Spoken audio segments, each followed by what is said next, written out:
Alrighty. Sorry for the delay, everybody. The little baby kitty Will wanted to be hugged, and I can't say no to a cute little baby boy. Hi, Fern!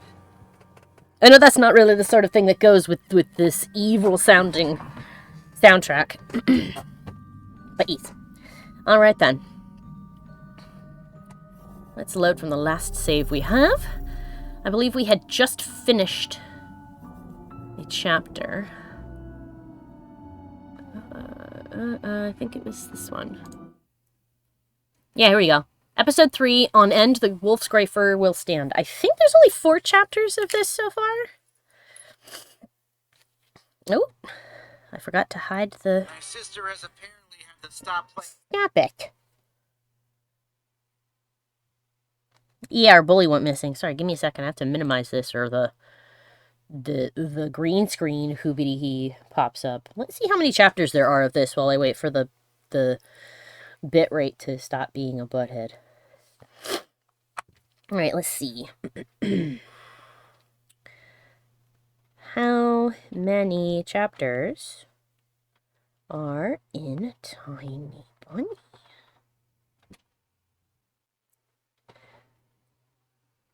Planning to release the game as 5 episodes. Okay, well, how many are there? 3 of them are already out. 4th and 5th episodes when was asked last year. Okay, it looks like episode 4 is out. So we have 2 chapters we can do. Willie, I hear you crying, but I can't let you in. You'll pull everything off my dresser. There's a boy crying in the hall. Oh. Okay, the voices should still be off. Yeah. He's the one who hated Bobrin.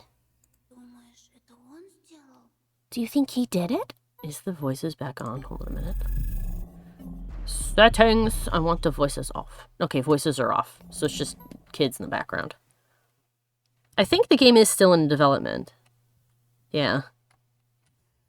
If they've only got 4... chapters, it must still be in development.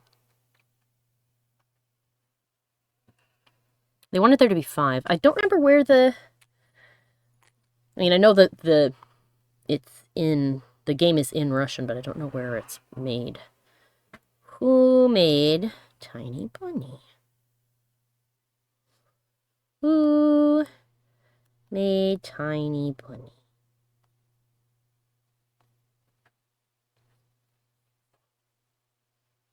It's a Russian language horror visual novel developed by Sakono, based on a short story of the same name by Dmitry Mortis. Is it a Russian game? It says it's Russian language, but it doesn't say where the game place is. Okay, well. I can hear him crying. I feel so sad. Alright. Do you think he did it? I've heard he's a weirdo. I hurriedly rubbed my glasses. The glasses? Simon was clutching them in his fist when I was getting beaten up. And in just a couple of hours, this lost item was lying on the ledge of my window. Whoops, that is not the right button. There we go. It was hard to imagine that Sioma suddenly had a guilty conscience and returned my glasses in such a strange way. I was shocked, but kept walking towards the classroom, accompanied by nasty whispers all around me. That photo still stood before my eyes. Simeon has gone missing. Simeon is gone. His fat fingers will never get to my throat. His signet ring won't smash into my chin. He'll never humiliate me again. Wasn't that what I wished for? On the other hand, did I really wish Semyon to become a murky stain on the notice board? He was still someone's son, or a grandson, and he went through the same struggles as me. Did I really wish for my unseen companion to dispatch him in such a brutal fashion? I don't know the answer. Or I didn't know the answer. Or I was just scared of it. Nonetheless, school still had something nice about it. Ah yes, the girl I ignored because I want to become an evil animal child in the woods. Hello, Doc. Polina, the girl with a violin, was like a mountain spring, like well water that you gulp down, pressing your lips against the zinc outer ring of a bucket and can't ever get enough. What if I make her one of the characters in the story I'll draw? The protagonist will save her from terrifying monsters. Oh, it's very high school anime-esque of it. As soon as I thought of monsters, a bunch of my classmates slid down the rails, smirking like the xenomorphs from the Alien. I immediately felt larva of fear writhe in my stomach. Good lord, this... okay. I didn't want to cross paths with Ramka and Biasha after what happened yesterday, especially since Semyon suddenly went missing.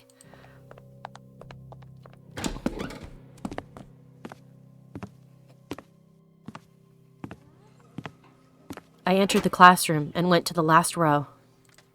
All of the chatter suddenly died down, so I walked there in complete silence. It felt like my classmates pushed and poked me with their stares. They carefully observed my every move.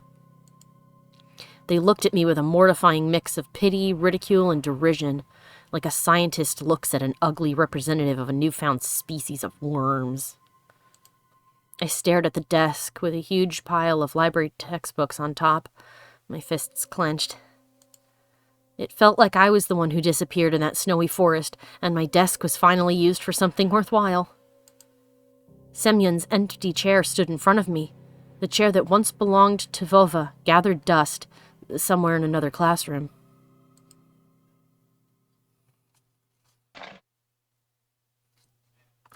Oh? Well, they make noises, but I don't think I can... Oh, no, I don't want to skip. I wanted to look. I looked at the portraits of classical writers. My eye stopped on Essien's photo. Last year, I was tasked with learning any poem, and Dad suggested I learn one about the dog Jim, written by Ensign. Hopefully I'm saying these names right. Probably not. I don't know. I don't remember all the stanzas by now, but the last one was somehow deeply ingrained in my memory. I'm sure she'll come here, in my absence. Please catch her eye, go kiss her hand for me. For all my real or fancied errors asking, forgiveness of her in humility. Is there anything else I can look at while I am here? I can look at the pencil sharpener.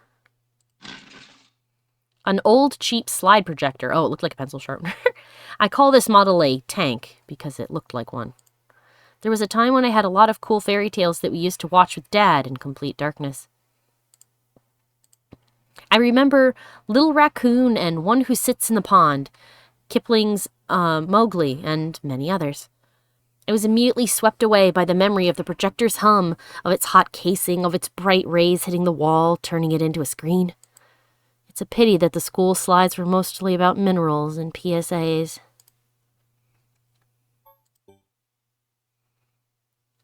Looks like this is the last thing we can look at. Every boy I knew had something like... every boy my age I knew had something like this in his arsenal. Powder firecrackers that blow up with a very loud sound. Why does he just have them? Especially inside an archway. It is said that they are produced in China, and that a single one of them can blow your fingers off if you light it up and clutch it in your hand. Especially the black corsair type. They won't be enough to blow up plastic soldiers, but when it comes to stuff made of plaster, they should work. I see. After a moment of hesitation, I sat down at Bobrin's desk, the place where I was supposed to be assigned by Lilia Pavlovna at first. The chatter resumed as if someone just unpaused a movie. Bobrin's grandma made such a fuss when he didn't return home. First she ran to the school, then called the cops. Yes. Katya snuck a cunning glance at me, then leaned into her neighbor and whispered something. Girls from the second row also leaned in. She shared something with them, too. Whispers, nods.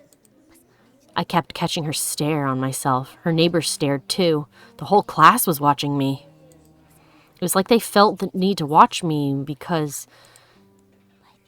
they were searching for traces of blood on my fingers. I wanted to defend myself and shout, "Guys, listen, I'm innocent." The delinquents turned around and stared at me in silence. Their looks were dripping with malice. But why? What did I do to them? Their friend went missing and they're still focused on me? Suddenly, I noticed Biasha drilling a hole in my nose with his eyes. It felt like he was about to point his finger at me and shout at the top of his lungs. "Everyone, look! Bobrin snatched his glasses yesterday, and now he has them back. Murderer!" But he remained silent, as if there was nothing special at all about my glasses. I may be going mad, but I think Biasha knows something. He knows something, but he won't tell me what. As if looking for protection, I clutched the ruler until my hand hurt. You don't have to be Columbo to solve this. And I'm sure the reference will tell us, I'm not going to click on it now, but Columbo, most people actually probably do know. Most people probably do know Columbo is a detective show. It's kind of... correct me if I'm wrong, because I haven't watched the show in like a bajillion years, but isn't Columbo slightly comedic, Mikey? Or is that the one where you solve the mystery in reverse? Well, Mikey may have walked away. I don't think you're... Ah, well. But I'm pretty sure that's what this one is. Who held a grudge against Bobrin? Who hit him yesterday, bullied him, and then... The metal ruler fell out of my weak fingers. It hit the floor with a jingle that made the other kids shudder. God, Katya is such a bitch. Katya bit her tongue and squirmed nervously.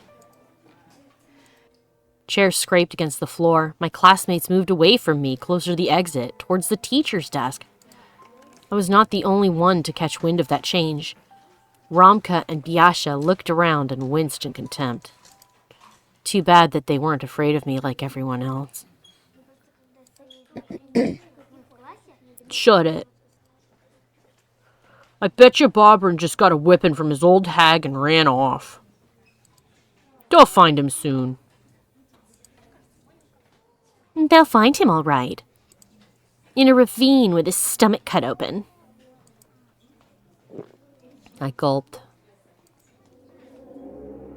Well, I mean, if he actually is found in a ditch with his guts cut open, then that's probably makes you the guilty party, doesn't it? I imagined Sioma, on a snowy blanket, his face, white like a fish belly, split down the middle by the crevice of his mouth, snowflakes falling on his glassy eyes and filling up his throat. Whoops, I clicked on the wrong screen. Hold on. Oh, no. There we go. See? I could almost hear his condescending tone. It's all your fault. But why was Semyon the only one who gets his just desserts for bullying me? Weren't all of them supposed to disappear? Romka, Biasha, Katya, along with every other laughing onlooker?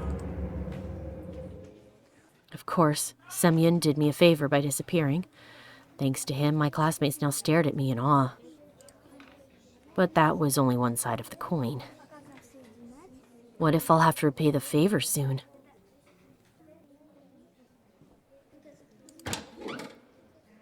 The door creaked. Paulina entered the classroom. I straightened up in a hurry so she wouldn't see me looking like a scared critter. Paulina went to her seat without looking at me. The ringer's trill announced the start of the class. All right, stop messing around, class. Stand up. You too, Petrov. Lilia Pavlovna went to her desk, followed by a policeman in a uniform. It was the man that visited us just recently. Tall, and his stare so sharp you could get cut on it. Hello there, kids. Hi! You can sit down, kids. This is Senior Lieutenant Konstantin Vladimirovich Tikhonov. I hope I said that right. He's going to ask you a couple of questions and give you a small PSA.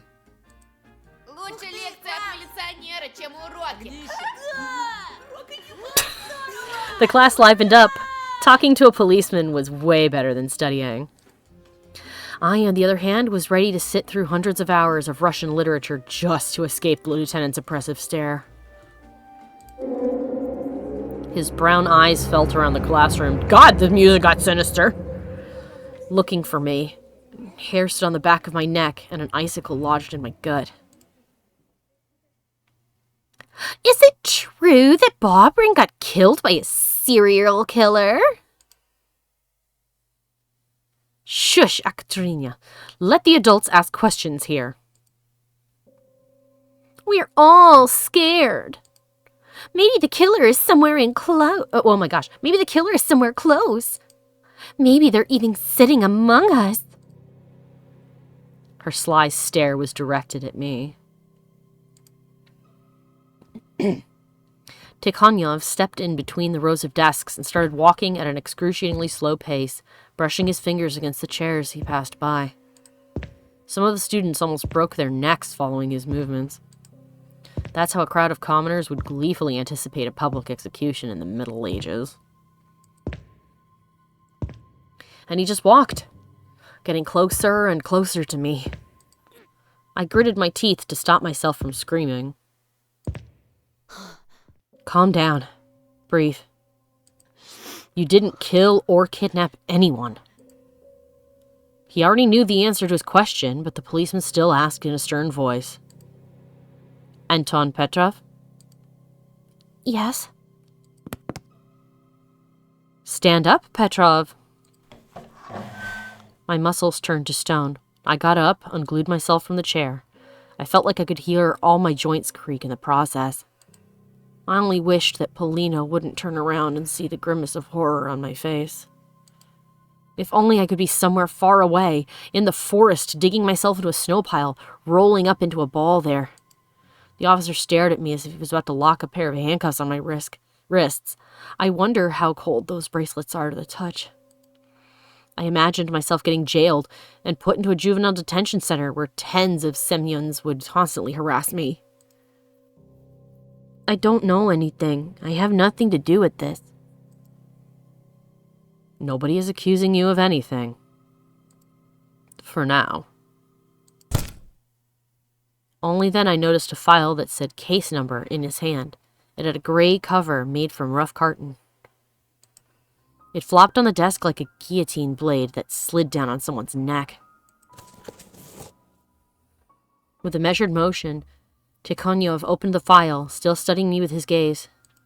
I caught a glimpse of documents and photos. They showed prints on the snow. They looked like animal prints.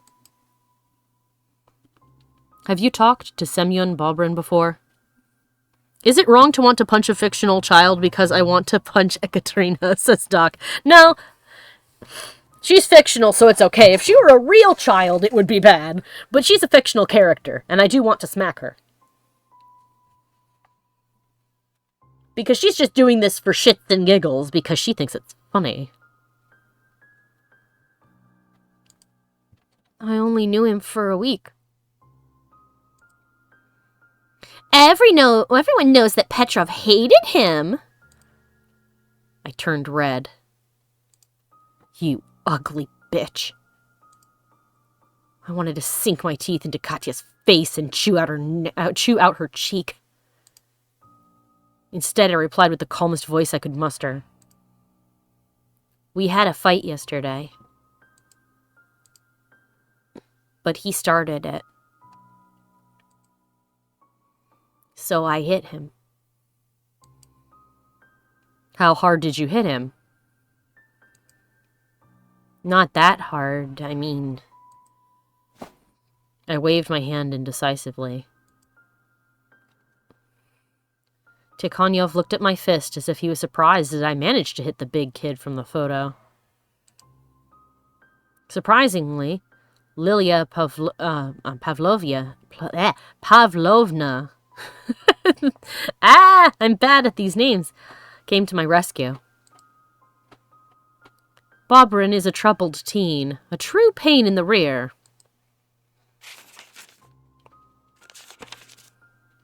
The officer replied with a meaningful nod and fished a notebook out of the file.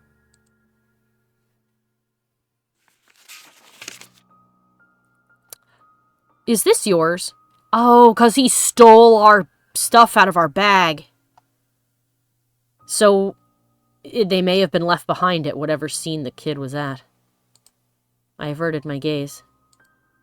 It was a math notebook with my name on it. My classmates devoured me greedily with their eyes. It felt like even the writers on the portraits squinted at me in suspicion. Yes. We found it in the forest. In the area where the tractor driver who was plowing snow there last saw Bobrin. I started blinking in bewilderment. Romka ransacking my school bag. This notebook probably just got lost somewhere in the bushes. The lieutenant knew about the school brawl, but was he aware of the fight in the forest clearing? I had witnesses that could testify to Semyon and I walking in different directions after that. I looked towards the boys, hopeful. Romka, who sat behind Tikhonyov, put a finger to his lips. And when the officer quickly turned around, he pretended to pick his nose. I deciphered his signal. Boys like Romka would probably say something like, "Snitches get stitches," in a situation like this. I frantically fixed my glasses. Wait, Semyon took them away yesterday, but now they're... So what were you doing in the forest yesterday, Anton? I go to school through the forest. It could have easily fallen out of my bag. Easily, just like me producing this half-truth.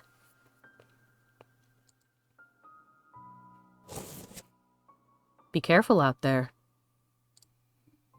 Before I could realize whether it was a genuine piece of advice or a veiled threat, the teacher said, "Class, the officer will now tell you about some rules you should follow." So the killer does exist. We can't make any of this... Oh, that's him. We can't make any of this public for now. Whether the criminal really exists or not, you should be mindful of your safety. The police, your parents, and your teachers all watch over you, but no one guards you better than yourself. All right, any questions? A stockade of arms rose from the desks. The kids shouted over each other, swarming the policemen with questions. In an attempt to calm down the chorus, he moved towards the blackboard. The gray file was left lying in front of me. I stared at it, my breathing so ragged that I might have looked like someone who just ran a 100-meter sprint. Beads of sweat rolled down my neck. I looked around the classroom. My classmates were catching the officer's every word. Only Romka was saying something to Byasha. Lilia Pavlovna was staring into the window, fighting back yawns. Oh, I can open the notebook. Whoa! Oh, I shouldn't have touched it. As soon as I touched the folder, Tikhonyov lashed at me with his eyes. My hand instinctively moved away, as if the stare actually hurt. The officer just kept staring at me without saying a word, making me squirm under the weight of his uncomfortable silence and the sneering looks of my classmates. And then he suddenly continued his speech as if nothing ever happened. I guess I'd wait? Aha! I can do it if he doesn't look at me. Nobody paid me any mind, so I slowly opened the file. My fingers started sifting through the documents. I'm actually going to do a quick save. Let's put it here.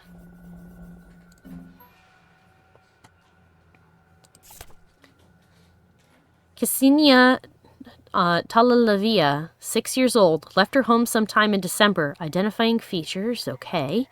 My heart almost jumped from my ribcage. A round-faced girl no older than Olya smiled at me from the photo. The first victim of a serial killer? The first child to disappear in the forest without a trace? I turned another page. Vladimir Matyukin,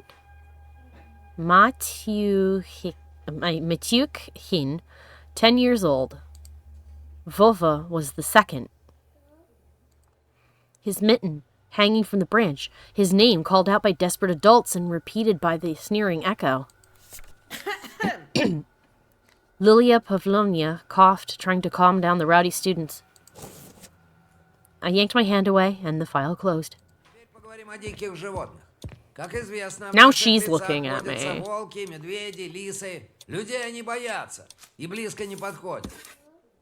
Officer turned his back to the class and started writing on the blackboard with a piece of chalk, producing nasty screeching sounds. Strangers. Almost everybody knows each other in the village, so the outsiders normally stand out. If you see a stranger... The officer started squeaking with a piece of chalk again, and I, after making sure nobody was watching, opened the file and took out the photos hidden at the bottom. They reminded me of snapshots from that strange TV report. Only instead of crosses on a white background, there were crooked rowan trees. Their artery-like roots, stumps and charred pines cut down by lightning. Yeah, I know. Why did he leave it at my desk if I'm not supposed to poke at it? And snow. Lots of snow. Then, a black building that immediately gave me the chills, yet it wasn't a crypt. It was a garage. A box made from steel standing amongst the thicket, judging by the trees all around it. The black gates were almost sucking me in. My fingers trembled and the photo glided through the air back into the file. Oh, thank God we haven't taken anything from the file. That would be super bad. Thank God it landed upside down. That steel box was just too unsettling to look at. Oh, there's little evidence baggies of things in there. Oh, there it is. There's also a plastic bag at the bottom of the file, the type used to store evidence. I opened it. Oh, don't do that. And inside it... Put it back! Was a severed finger. Oh, put it back in the bag! Are you stupid? I blinked and the mirage dissolved. Oh, okay. It's a ring. I couldn't see a cut-off body part. There was only a signet ring inside. I keep forgetting that our kid's possibly mentally unstable. It's unclear. Yeah, I don't want you to use this pencil, so I'm going to leave it at your desk while I deal with other people, right? Yeah. I wonder if he did it on purpose because he thinks I know something, except that the thing that I know that is probably true is probably not what he wants to hear, which is there is a bunch of magical animals in the forest that are killing children, and one of them killed the bully and gave me back my broken glasses. Stunned by that fleeting hallucination, I almost felt like I was transported back to the forest and heard Semyon's words. I'll hit your faggot face so fucking hard. The ring was giving off a faint glow on top of my palm. When did the policeman leave? Yeah, the finger's not real. Yes, you have contaminated the evidence. I know. Don't take it out of the bag. The bag was plastic. You could have looked inside. Oh, you're so dumb. I panicked and squeezed the evidence in my fist, as if trying to assure myself it was real. Oh! I clanged my teeth in surprise. Pushed myself into the back of my chair, blinking in bewilderment. Well, we're in trouble now. The officer silently gathered the documents and gave me a stern look. Oh, please don't tell me we still have the ring. Well, aren't you a curious boy, Petrov? I tried my best to squeeze out an apology and return the ring. Oh, we do! But I only managed to hold out a clenched fist with the ring inside and started rumbling like Dad's car engine when it was started cold. You know what they say. Ignorance is bliss. Here... He went towards the backboard without looking back while I was still clenching the stolen piece of evidence, thinking about Semyon. We have this fucking... Well, we're gonna be in big trouble if they find out about it later. Oh, shit. We're just a stupid kid, but... Oh, no. We're gonna get in so much trouble.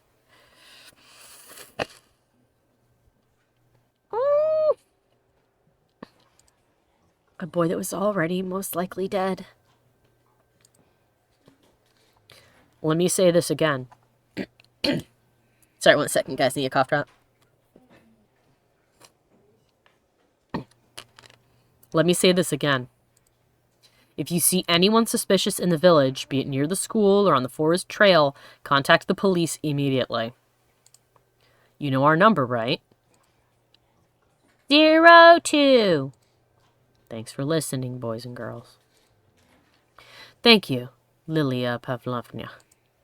And we'll find your classmate. I am dying. The sinus infection may be gone, but my throat is still icky. So I keep coughing sometimes. Yeah, right, a thought flashed through my mind. Dig through enough ditches and maybe you'll be able to piece them together. Like Legos. My thoughts turned evil for some reason and I couldn't control them. I tried to switch Lieutenant's speech about suspicious individuals. What if I'd seen the killer before? What if I was a hair's breadth away from them? Suspicious people, huh? How suspicious was the fox girl that wandered in the darkness? A weirdo that always appears out of nowhere and then dissolves into thin air with her riddles and rhymes. Could she really harm the hulking Semyon? Should I tell the officer about her? What if the lives of other kids depend on this? Of the cute Ksenia and Vova too. Wait, what if I get mocked for speaking out? What if they start whispering behind my back? Or, what's even worse, think that I'm insane? Romka gave me a stern look over the shoulder. I doubt someone like him would approve of cooperating with the police.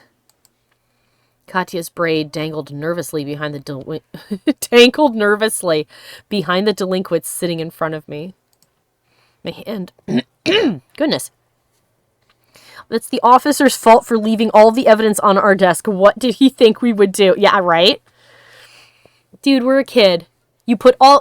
First you accused us of... Well, not really accused us, but you asked us a bunch of shit. And then you left the file in front of our desk. Of course we were going to get curious and look at it. It's... Like... Even if we had no idea what was going on, we'd still probably look into it because it's the most interesting thing to happen to us ever. До свидания, лейтенант. Tikhovnyov was saying goodbye to Lilia Pavlovna. He was about to leave. It'll be too late soon. Oh! What should we do? What do we do, children? Oh, goodness. I'm going to have to flip a coin. Do we try to do what the bullies want us to do and say nothing? Or do we go and tell the policeman?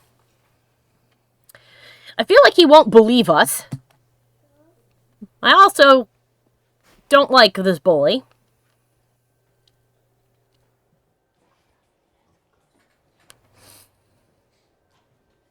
I'm going to tell the cop because I feel like that's a good opportunity to give the ring back.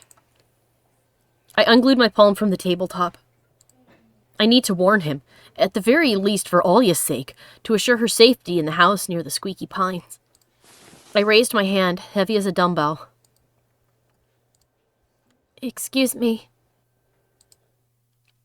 Almost 24 heads turned my way. My teacher, the officer, Polina. Katya shoved an elbow into her friend's side. Sleepy Byasha stretched out his neck. Ramka frowned inquiringly. I'm listening. I felt like I was being studied under a microscope. Yesterday, when I was walking to school in the morning, I saw an unfamiliar person. My classmates started whispering. Tikhovnev frowned, a deep wrinkle adorning the space between his eyebrows.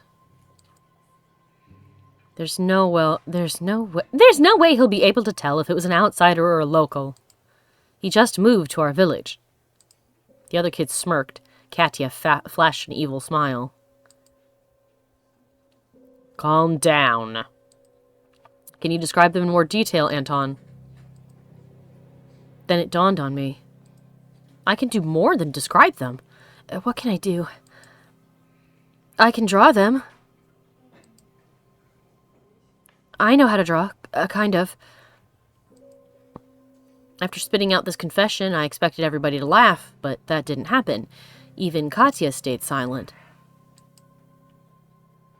Polina tilted her head and studied me with an intrigued look on her face. I was pleased by this wave of attention. It made me feel bolder, so I asked, "Do you want me to?" Tikhovnev slowly nodded. Lilia Pavlovna will conduct a bit of an experiment here, all right? Of course, of course. I took out a pen, flattened out a sheet of paper. My classmates stared at me in anticipation. Polina smiled. It was the best reward I could get for my boldness.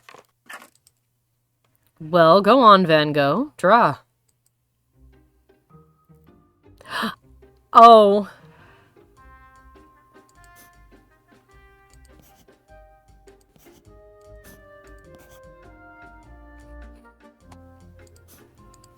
I gotta put her face together.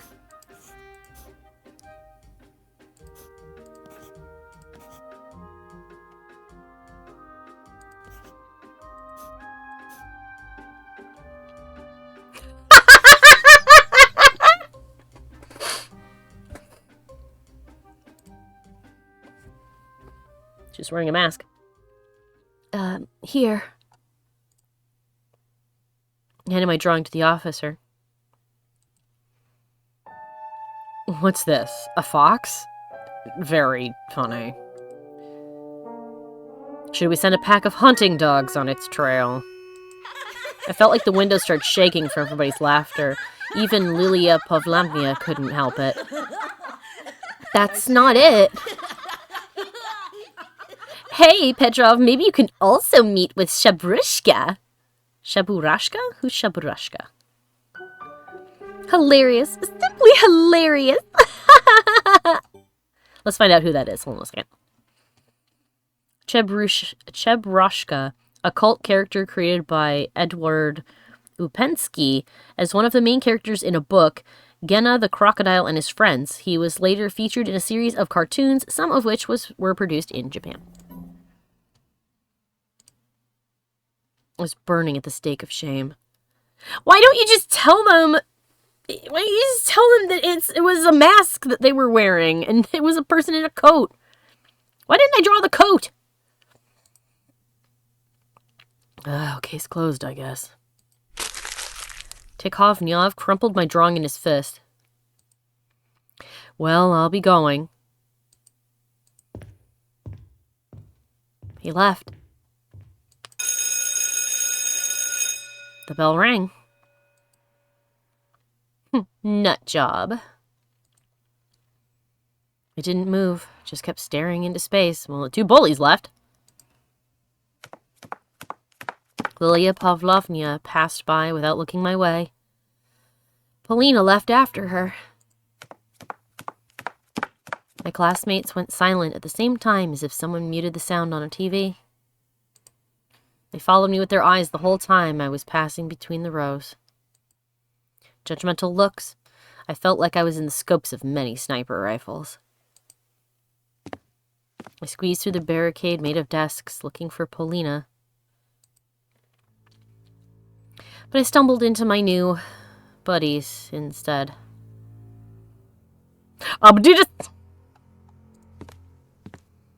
Romka swaggered up to me. Decided to rat us out to the cops? I didn't say anything. But sure as fuck thought about it, eh? That's the wrong voice for that kid. Romka towered over me, breathing out a faint smell of tobacco. You're very wrong if you think that without Sioma, you'll have a better time here. You can stop your weird act trying to impress Paulina with your doodles or by acting like a loony. We'll make this place hell for you, got it? See, you four eyes. My head tilted forward from his slap, so he smacked us in the head. What a loser, huh? I wasn't surprised to find a note stuck to my back. It said, "Kick me." My nightmare clearly wasn't about to end.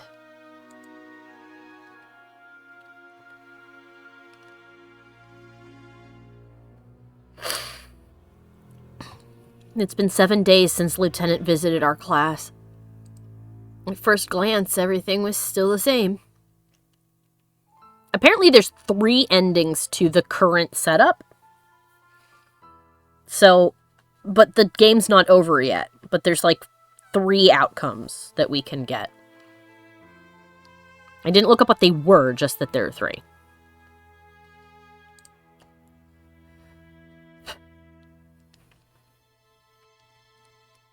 The forest still held out its gnarly claws towards the village, and the wind whipped up white flags weaved from powdery snow every night. Yeah, these bullies I agree with you, Ferb. These bullies much have such sad lives if they're so hell-bent on ruining another kid's life. That's usually the case. Like, being a bully is generally speaking a learned behavior. And it's usually in response to being bullied by other children or by being bullied by an adult, usually your parents. So I imagine that these guys have a pretty shitty home life.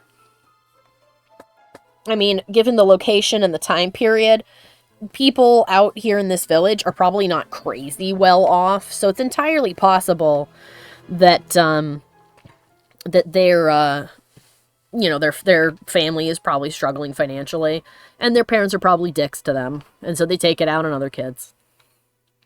And as we saw, they've got their own sort of little bully hierarchy, you know, from before, that other kid who showed up when we were getting beat up and told the other guy to back off because he didn't tell him to beat me up. When my parents argued in the other room, I would turn up the TV's volume to silence their muffled voices and sit close to Olya.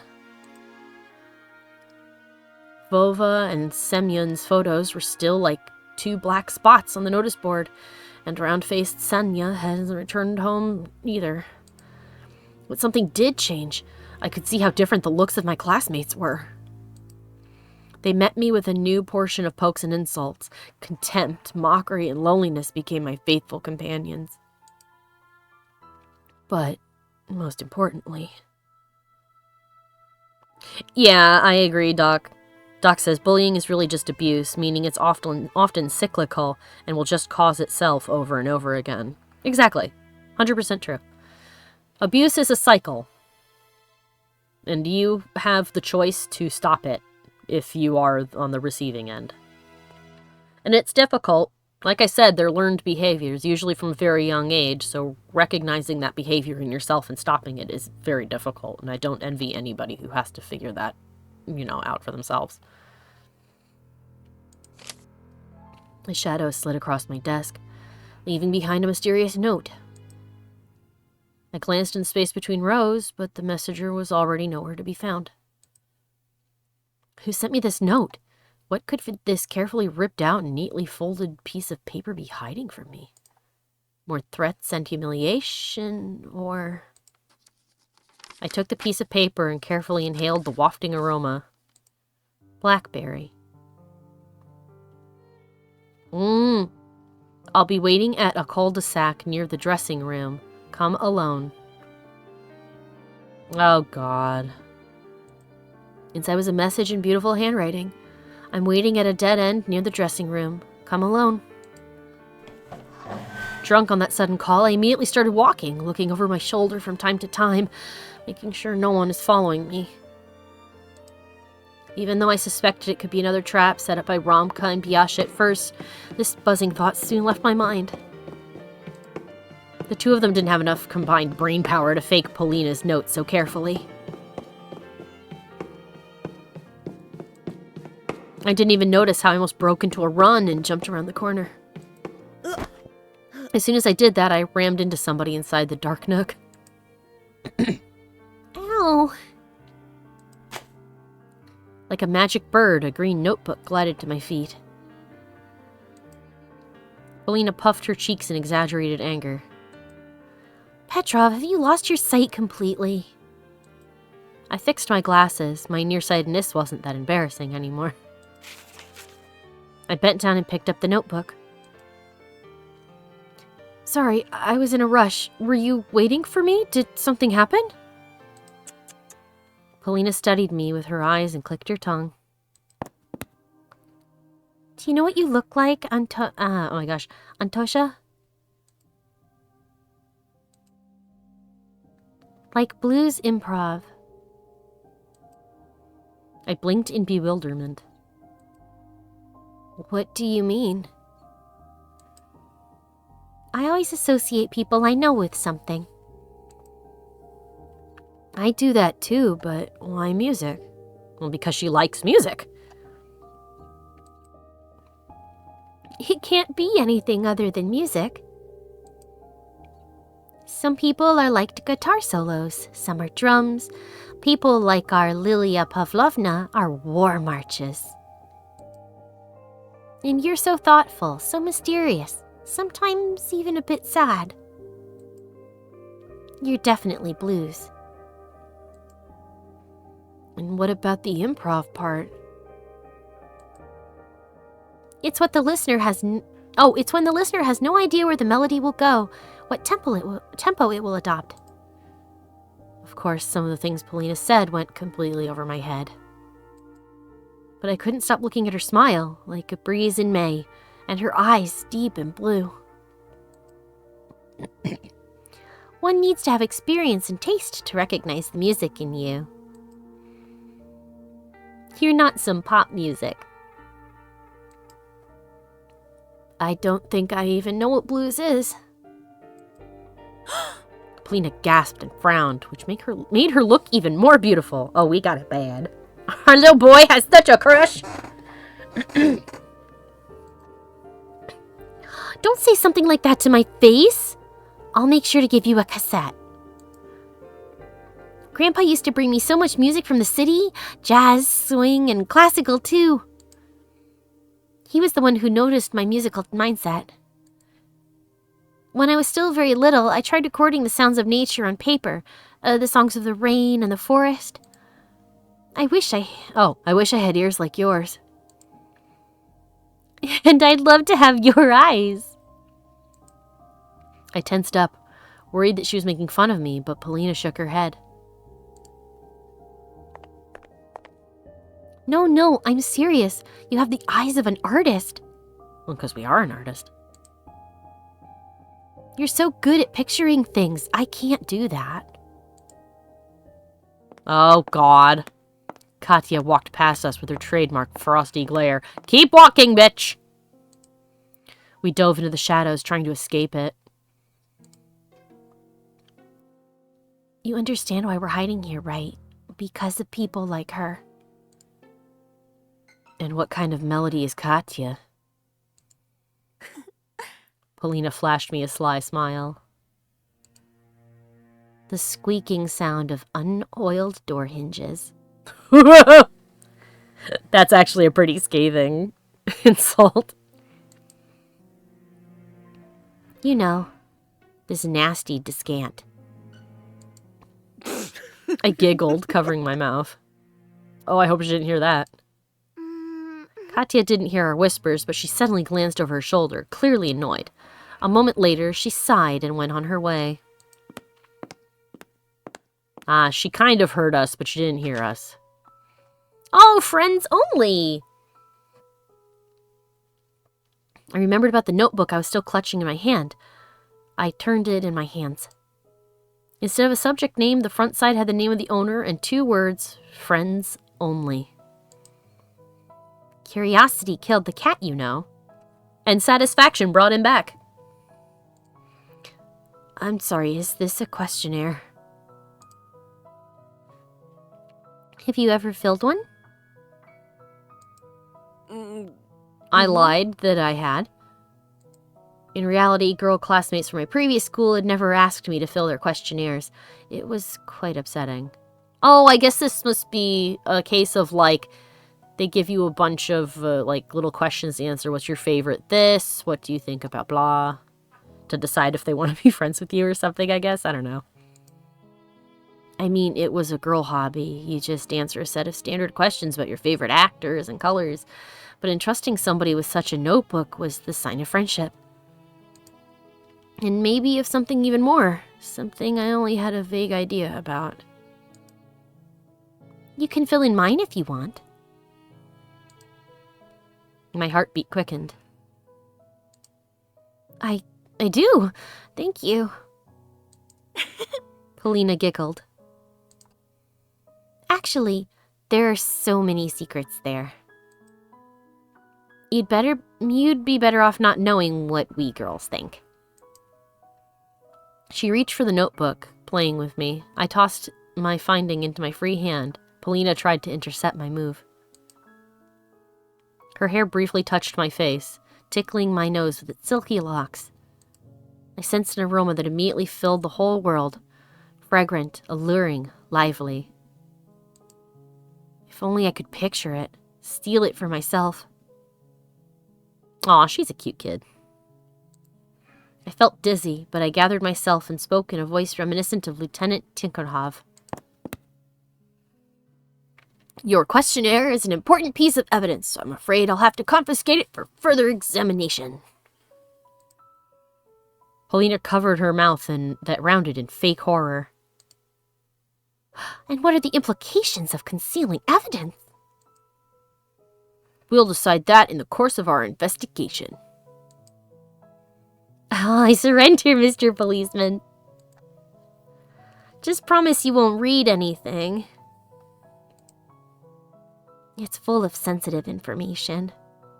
Oh, should we? I'm sure we're gonna get the opportunity to. I'm afraid I'll have to investigate whether someone is in love with Mr. Petrov.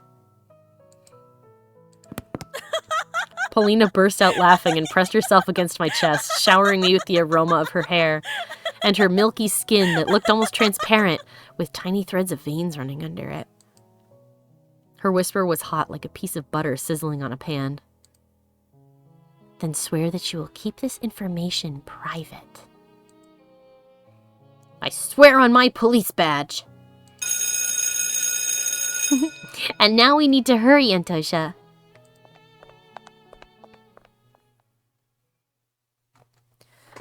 Well, well. We get to fill out our notebook, maybe. I took out the notebook during class. Oh-ho! Skimmed through it, reading into other people's preferences. I was quite surprised to discover Romka's jerky handwriting inside.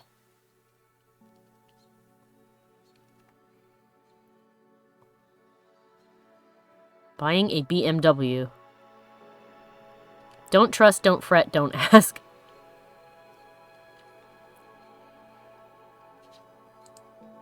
his letters bulging out of the cells as if embarrassed by their shapelessness. Fearsome Ronka found the time for something so silly? Oh, that's why he got pissy that we're hanging out with her. He likes her too. I chuckled into my fist after I found that Ronka's favorite cartoon is not even Darkwing Duck, but DuckTales. Bro, DuckTales is the best! Stop it. And isn't Darkwing Duck like a short that was in DuckTales? Or no, wait a minute, no. It was its own TV show. I thought it started as a short, though. Somewhere in the distance, a teacher was reciting pieces of Andreev's Snapper. I paid them no mind. Polina's page was decorated with flower drawings and clippings from the Cool Girl magazine.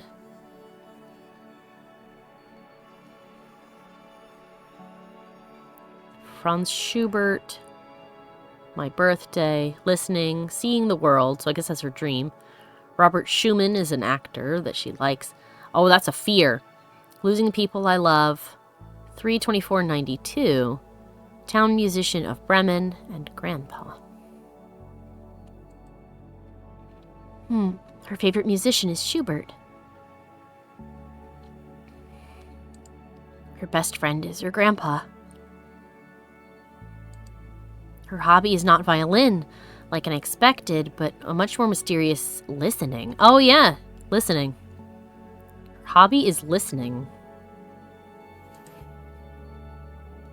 Can such a mundane process really be somebody's hobby?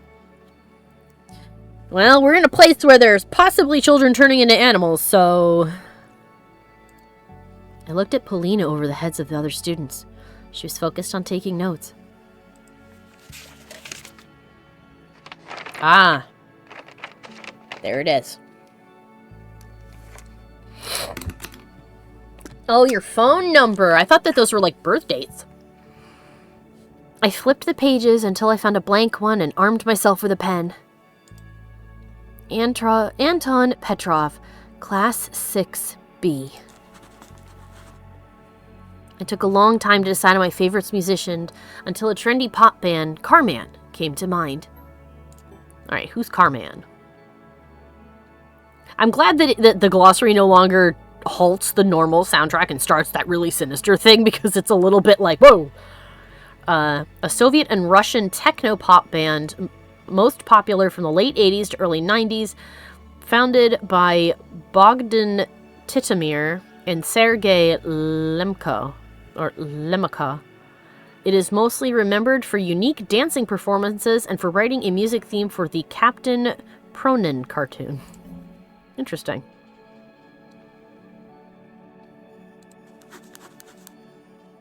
Favorite holiday? Oh, this one's easy. New Year's. My hobby is drawing. My dream? Going to Disneyland, I guess. My hero. Academia. No. My hand moved on its own, writing... I stopped at those 2 letters. What if those who read this after will find my answer laughable and stupid? After thinking a bit, I decided that not everything should be disclosed on paper. That's how Da turned into Spider-Man. The spelling was wrong, but who cares? Spider-Man. Oh yeah, I wrote it in pen, not in pencil. I would say, like, just erase it, but that's okay. Your biggest fear, huh? I immediately wrote losing a person who's dear to me. Phone number. No secret here. 30395. Favorite cartoon? Transformers. Yeah!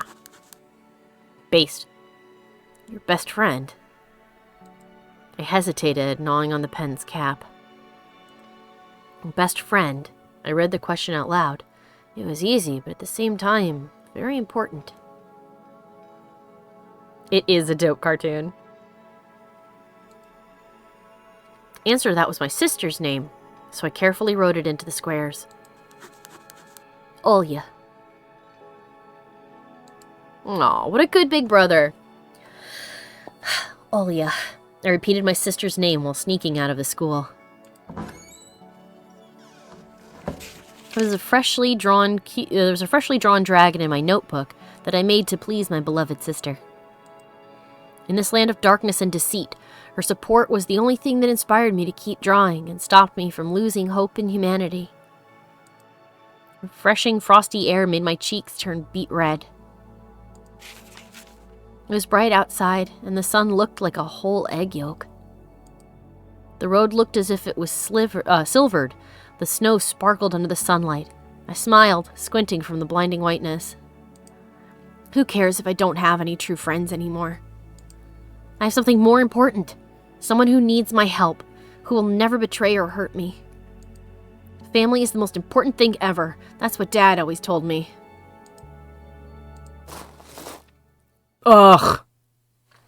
Hey, what's up with the stupid grin? My numb lips immediately shrank. Bayasha was shuffling his feet in the middle of the yard, his boots restless on the ice. It's not a grin. I tried to go around him, to no avail. Lady Fortune waved me goodbye, disappearing in the early twilight. In a hurry, A little bit. Dad's waiting for me. I'll shoot him a pager message that you're not coming. A pager? We know what a pager is. Yep. For those who don't know, a pager is a wireless telecommunication device that receives and displays alphanumeric or voice messages. To send a message to another person's pager, you had to call a special line, provide the recipient's number or name, and read your message aloud.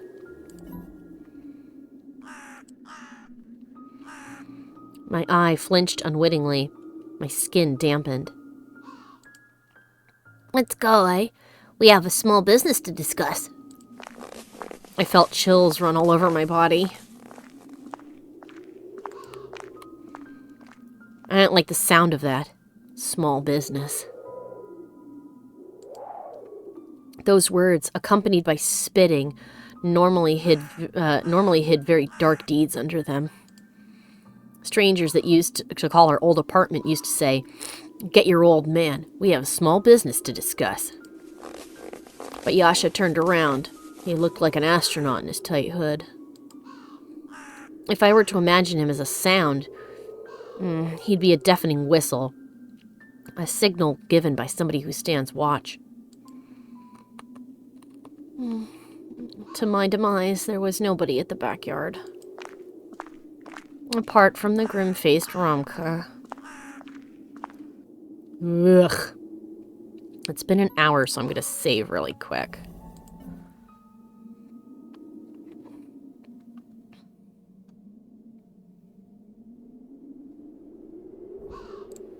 Save over that one. Yes, I will overwrite my save. Well, actually, no. There seem to be plenty of empty slots. Yeah. Wait. Oh, okay. How come the first one have no empty slot? Or have nothing in the slot? Okay, well, whatever. There we go. He stood there, his feet wide apart, with his right hand hidden behind his back. Well, I thought it was in his pocket. Romka's dry lips were tightly pursed. He kept shooting glances at me as he looked around. There he is, eh? I can see that. Well, hello there, Antosha. What do you want? He's got a knife! He slowly took out a thin, carnivorously shining blade from behind his back. A knife, the steel butterfly of death that flies towards the victim's heartbeat. I stepped back instinctively and ran my back into Biasha. Romka's minion pushed me back. We wanted to know. Do you have any hard feelings for me or Biasha? Romka started picking on his yellow nail, looking at me with an evil smirk on his face. Well, there, in the forest, we kind of roughed you up. It's just our poor upbringing. Oh, that's Biasha. It's just our poor upbringing, you know. Yeah, not as cultured as you city folk. So we're feisty sometimes. I nodded, my eyes glued to the knife. The blade glowed under the setting sun, and Romka's eyes had the same evil glow. Bruh. He stepped towards me. The knife traveled inches away from my coat. Why does Biasha look like he's going to eat us? I don't know. That's a good question, though, Doc. He really does. One movement, and steel would cut into the cloth, and if he pushed deeper... A little bird told us you were snooping about Polina again. I was so scared, it took me a while to remember who Polina was. My brain was malfunctioning, my knees were shaking. Suddenly, our class rep slowly walked up to Romka from behind. You bitch! I take it back. In these current circumstances, I would slap a child who did this. If I found out that that my daughter was conspiring with another kid to stab another child, I would slap her. I would take her over my knee and tan her ass. Oh my god. It is so sad that she's such a bitch because her outfit is fire. I know. Her hat's really cool. And then immediately after that, it would be therapy and police. Not necessarily in that order. Probably police and then therapy. Holy shit. I see you boys are getting along quite well. Why are you so evil? I didn't do anything to you.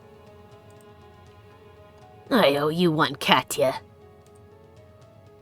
Oh, no need to thank me, Romchka. Oh my god, Romoshka. I'm always fighting for true love. Yes, yes, yes. I'll kill you, I swear. I can't hear you. Were you near Polina or not? Well, we didn't hang out or anything. The only thing hanging out here will be your guts when I cut open your stomach. The blade slid across my sleeve with its dull side and reached my collar. Is it bad that I want this girl to get abducted next? No, because I kind of want her to get abducted next.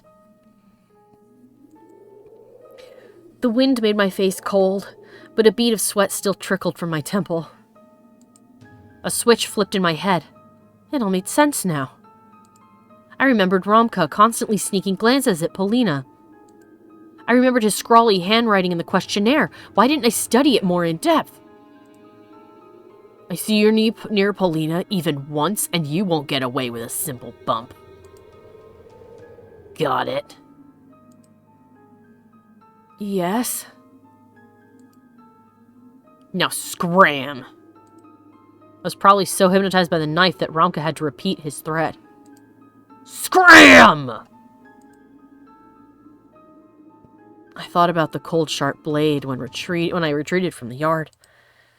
I was asking myself whether I had enough courage to break the promise I made to these bastards. The aftertaste of horrible water I drank down my meds with lingered in my mouth. My thoughts were focused on Polina. But Romka's threat was also on my mind.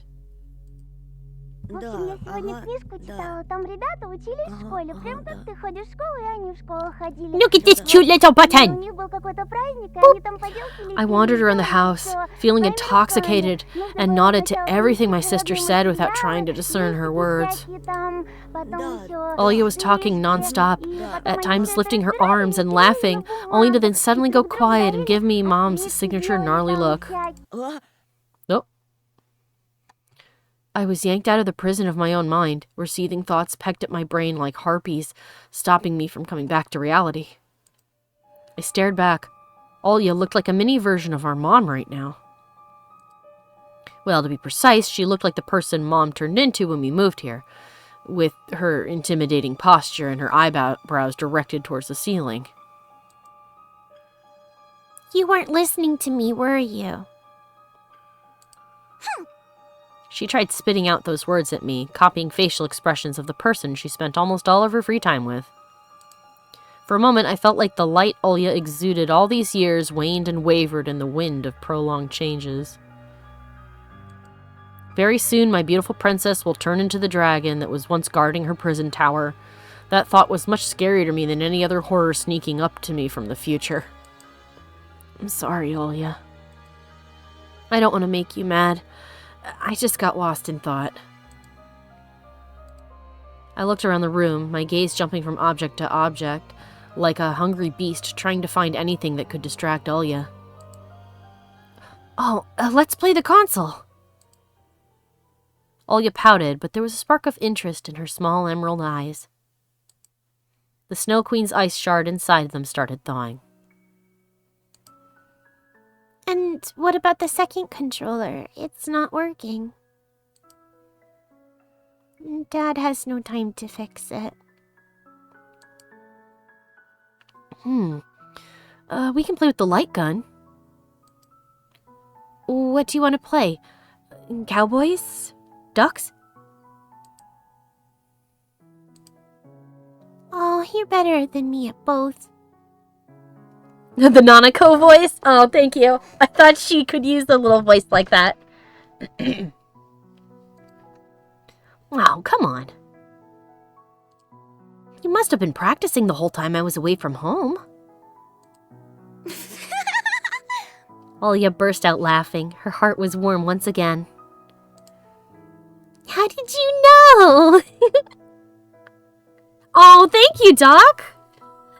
Doc said that my voice acting skills are impressive. Thank you.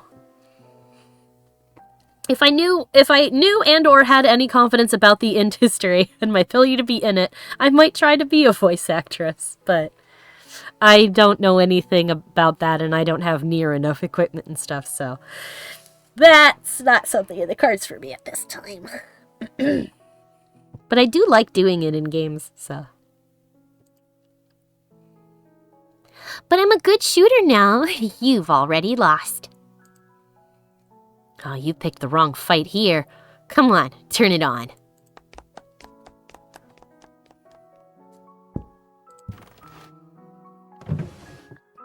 I hid Semyon's signet ring in my desk drawer. Yep, here it all is. We have the phone number for the cop. We have the mitten from the tree. We have the videotape, and now we have the ring that we accidentally stole. I was still unsure whether I did the right thing by stealing a crucial piece of evidence from the police. Well, Then I relocated to my sister's room. It's our little collection of stuff. Little Olya jumped towards the TV set and after flicking the power switch, started blindly feeling around the backside of the photon, trying to plug the console's cable into the antenna input.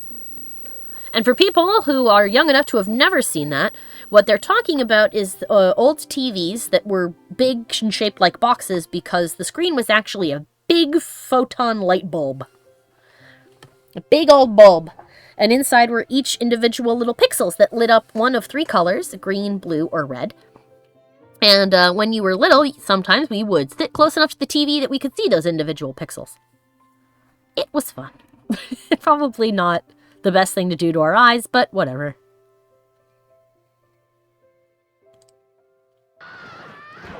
Oh! Hey, Bruce Lee! Bits of TV shows started flashing on the CRT screen when I armed myself with the remote to look for the channel with the sought-after Dendy signal. Did anything interesting happen at home? It was a mundane question for me. I didn't put any actual meaning behind it. But Olya's expression suddenly changed. She lost all the childish nonchalantness she worked so hard to acquire before. What happened, Olya?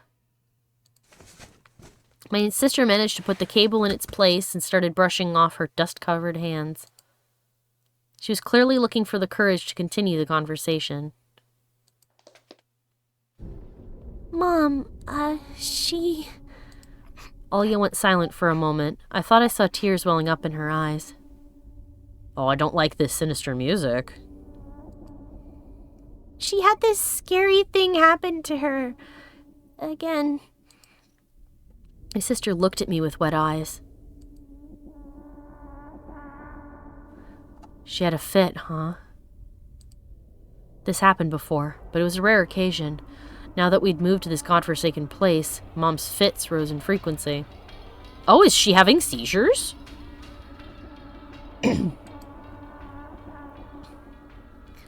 Dad brought home a big fish. It was wrapped in a newspaper and had a foul smell. Mom got angry again, and then she took a knife. Oh! Like a fit of rage, my bad! Okay, Mom's not having seizures. Mom's having big emotional not goodness. Olya squirmed, looking fearfully out of the window. This is not good. They started screaming at each other. I froze, imagining my little sister, so small and unnoticeable, standing in the kitchen doorway. She wasn't even trying to hide. Our parents just paid her no mind at all. And then Mom struck it. Like this.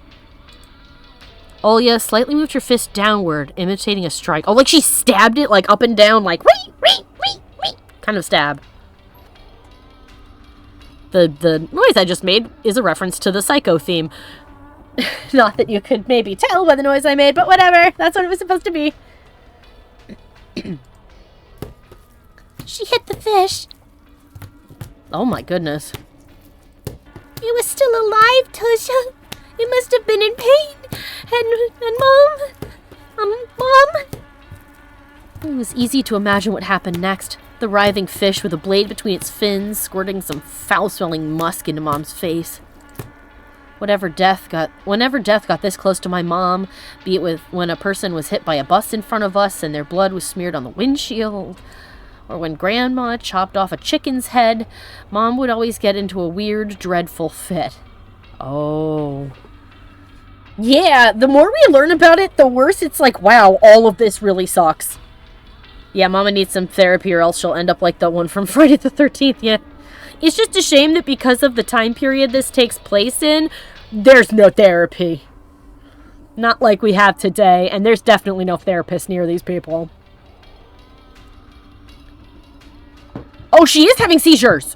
Oh my goodness. Also, photo warning? Her eyes would roll over. She would fall on her face like a freshly cut tree and started writhing just like that agonized fish, turning over chairs and blurting out bits of scary sentences. Well, what about Dad? Did he help her? Olya shuddered as if just remembering it pained her. Maybe we're taking anti-seizure medication. Yes, but at first, he started laughing, Tosha. Oh, that's bad. He let out an evil laugh when he saw that Mom was in trouble. Oh, God. But then he cried. Olya's story made me raise an eyebrow. It seemed like the forest's oozing madness had not only completely consumed our mom, but also infected our strong and courageous dad. Jeez. Why does he look like that guy from the chat memes? I don't know. Now that you've said it, I can't unsee it. Talk, you've cursed the playthrough.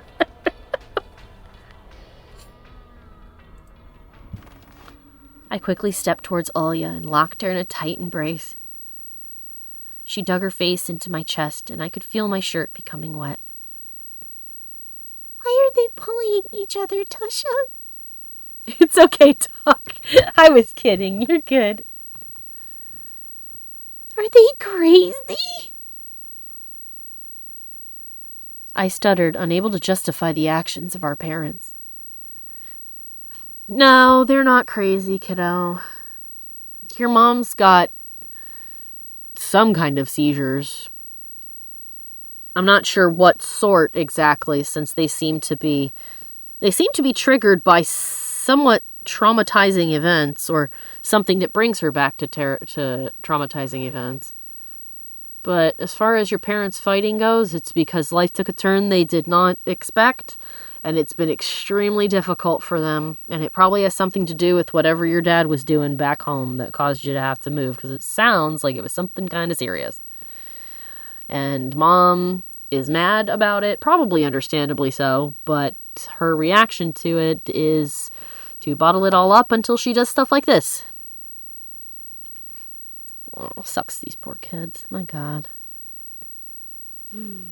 I had run out of words, and all I could do was hug Olya even tighter.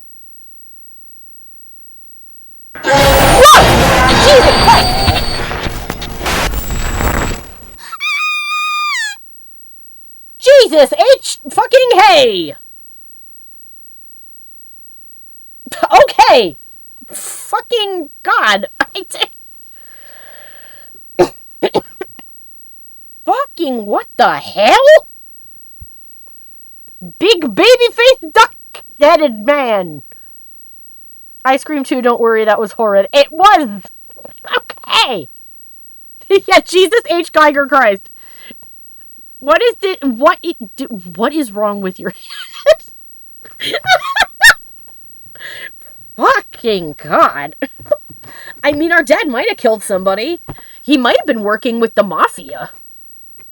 Or something. Well, or whatever the Russian equivalent of the mafia is. I'm sure that there is one. It's just probably not called that. Alright, now that bald Donald Trump with a Sailor Moon tiara and a duck growing out of his head has scared the living shit out of all of us, let's find out what that's about. He does look like Donald Trump, though. I thought we got a bad ending with the text at the bottom of the head, right? The BND. Like, it said bad. And I was like, how did we get a bad ending? What was that? Scrooge McDuck if he was Donald Trump. Yeah. It looks like there's a duck head growing out of this man's head. Olya screamed and hid behind me. Turn it off! Quick! No matter how many times she saw this intro, she would always react the same. Just like when she saw that owl. I mean, I also got goosebumps every time this ghastly face appeared on the screen, so I immediately complied with my sister's request. What is that? Ah, Vid. A TV company logo depicting a ceramic head of the Chinese philosopher Gongxiang with a three-legged toad on top of his head. It instilled horror in the whole generation of 90s kids in Russia. So there was something on his head, it just wasn't a duck, it was a toad.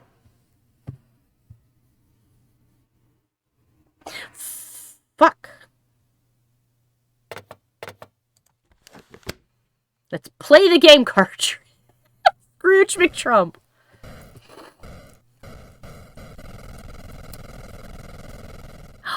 Oh, the nostalgia! I recognize these sounds. Finally, the game selection screen showed up for the cartridge that was bundled with the console. Duck Hunt! Too bad most of the names were just different levels of the same game.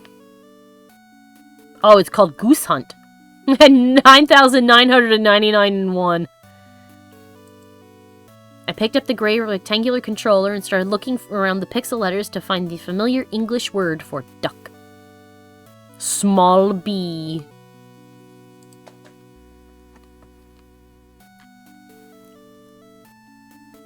Background music from the menu soothed Olya's mind, and she asked in a calm voice,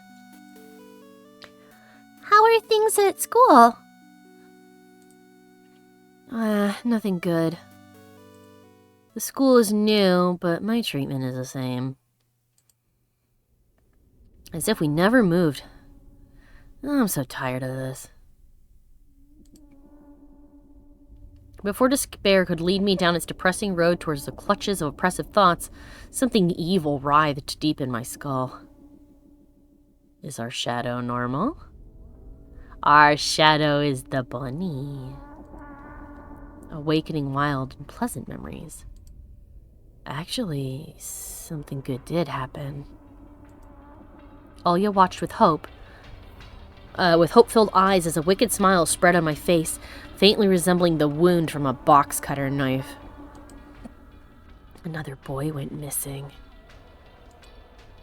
Tosha, do you think that's good? Why did you say that?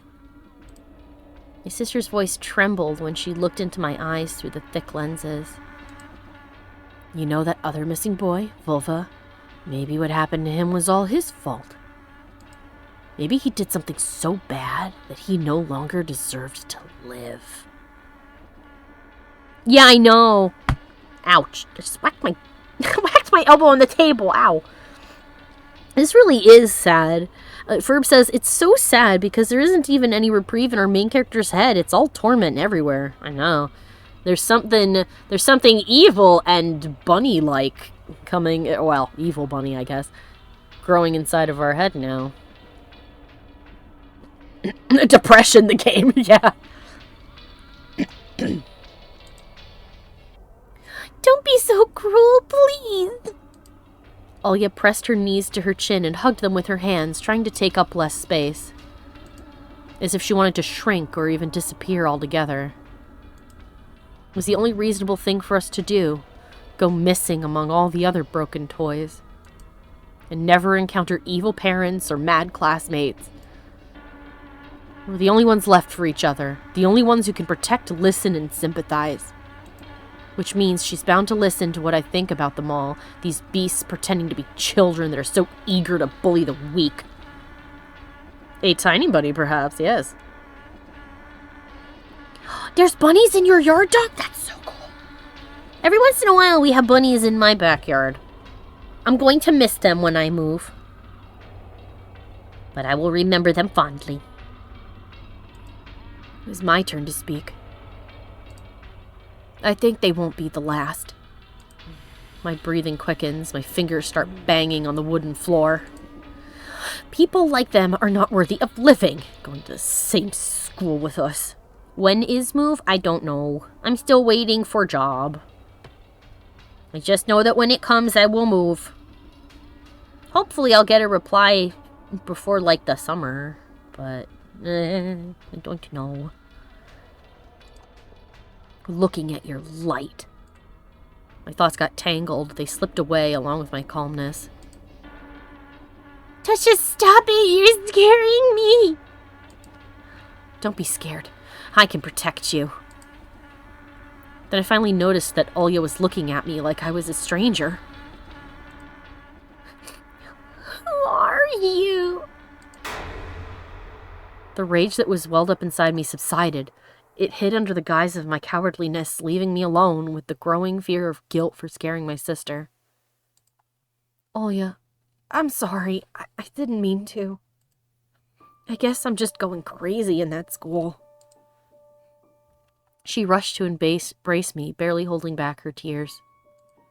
It's okay, Tasha. Just, please, never say anything like this again. I swear on Mom's heart. Alya flashed me a bitter smile. And you told me I shouldn't say that. You're right. Let's start playing already. I go first. Do I have to play? Oh, we're shooting seals. Oh, no, that's the dog. Oh my goodness. Oh. I can turn it off if I do badly.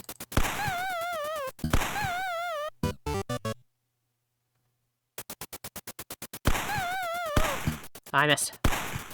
He got away!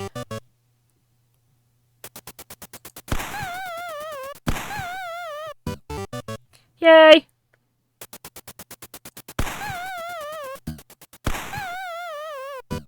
Maybe I should let her win. Yeah, it's got the sounds and everything. Oh, dang!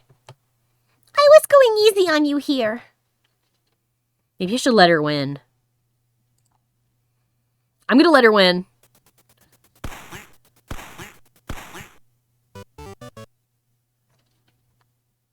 Oh.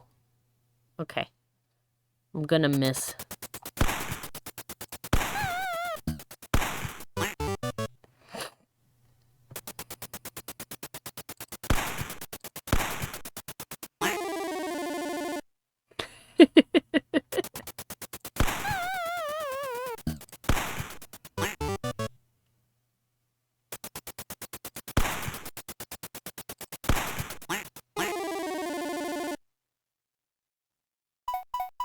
Here we go. Who wants some more? Final round.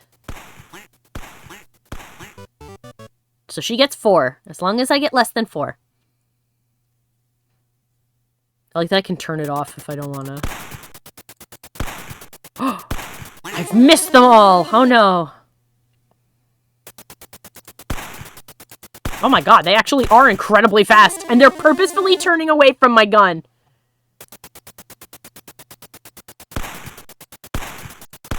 There we go, I got one of them.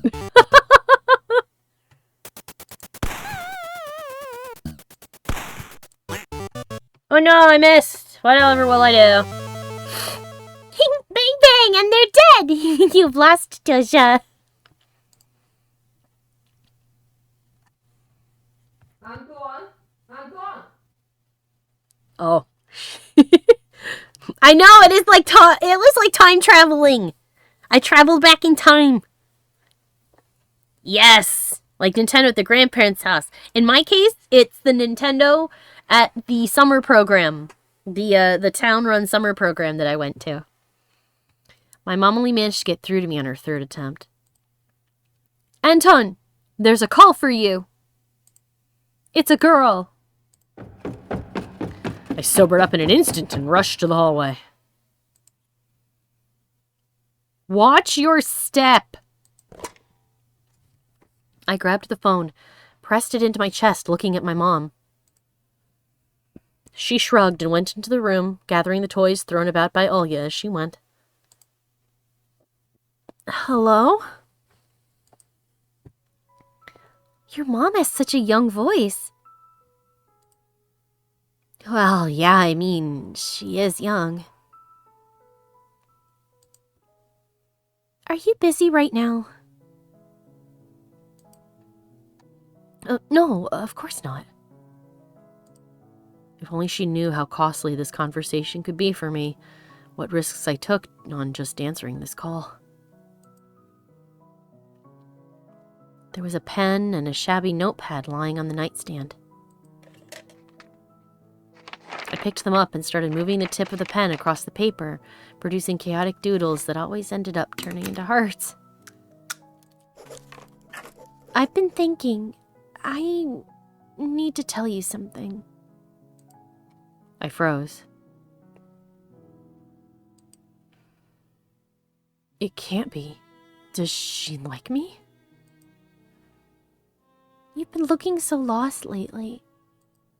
And when I saw you at school today, you were pale, like a ghost. I couldn't find words. My heart was aflutter in anticipation. I wanted to say that I'm on your side. A smile was spreading on my face in anticipation for Polina's next words. And I feel so sorry for you. Ah, we didn't want to hear that. Good guys like you deserve better. I want to believe that you'll find the strength to fight back at some point, and the others will stop picking on you. The pen fell out of my weak fingers. Is that all she's going to say? Maybe you'll even find a girlfriend. Oh. Oh, our little heart has been smashed. That's not good. She sounded as if she was unsure of her own words. Well, I just wanted to let you know that you're a nice guy. It was a total failure. Compassion instead of an invitation to hang out. Are you there? Before I could reply, Olya descended the stairs. She was holding some book in a pink cover, Encyclopedia of a Young Lady. Will you take long? I covered the handset with my hand. I'm in the middle of a conversation. What happened? Read me a bedtime story, please. Mom fell asleep. Okay, go to your room. I'll be there in a minute. Just be quick, okay? Fine. My last reply sounded excessively annoyed. I sighed, watching my sister run up the stairs. Hello, Paulina? Sorry, I need to run. Can you imagine? There's someone in love with me, and he snoops about under my window demanding to go on a date with him. I'll go chase him away before Grandpa wakes up. Oh, there's someone under her window. Or maybe I should give him a chance? There's a weird, creepy man at my house. Oh my god. I have a feeling we're going to have to make a choice in a second to go and help our sister or go and help her. Then again, how far away is she? 90s era Russia is just weird.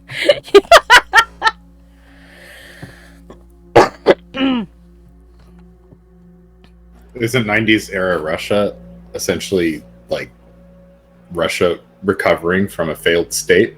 Basically. And hi, Mikey! Hello. Mikey has returned.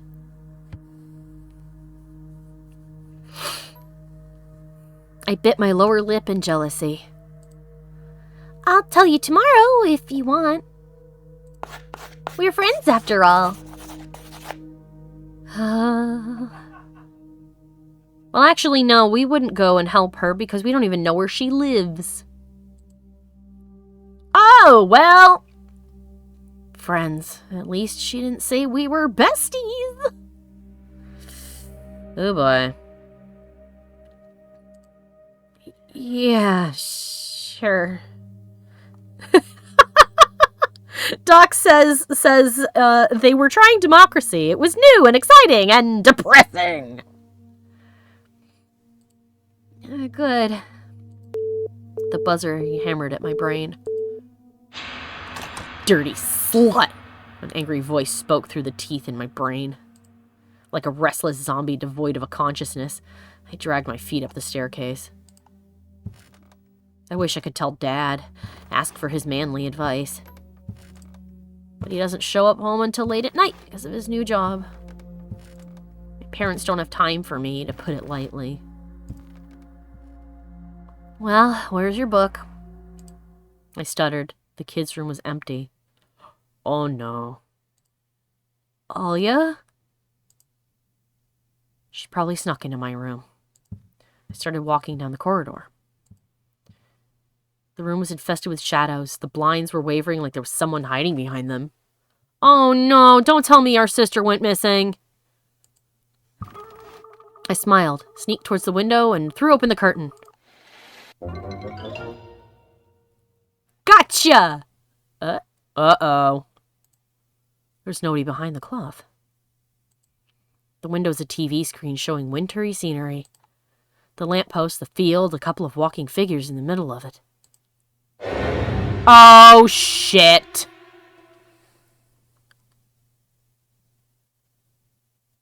Alyssa's got our sister. Alyssa and Olya.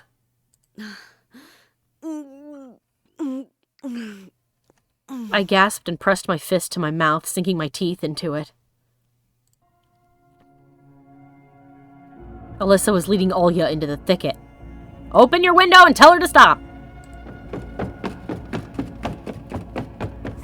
I needed less than a minute to hurriedly dress and rush out of the house. My heart was beating like a firing machine gun. The wind carried the cold, resinous smell of coniferous trees from the forest. Freezing air crackled somewhere in the field. The two shadows loomed in front of the gate. I could only recognize them as my sister and the fox girl because of their height. I ran towards the fence, listening to the howling wind and squeaking snow. Call your sister's name, you silly boy! One of the figures moved slowly, gliding towards the thicket like an ice skater. I slowed down and touched my glasses, trying in vain to adjust my vision to the surrounding darkness. Worry landed on my shoulders like a weightless snowflake. A snake woke up in my belly and started writhing. I felt nauseous. I thought about my home, the flimsy fortress I'd left behind. I finally caught up to my sister, dressed only in a coat. Olya! Have you seen the Foxy? Olya, why did you go outside? If Mom finds out... My sister froze in place, facing the taiga. She was within hand's reach, and I put my numb wrist on her shoulder for some reason, probably to make sure it wasn't a dream. Oh, Jesus Christ! They gave her an owl mask. A pointy beak was directed at me, strewn with feathers that formed an owl face. Something wearing a bird mask was staring at me. Doc said, "Oh no, what's going to happen?" and then screamed, "Ah, fuck me sideways to Sunday!" Oh my God.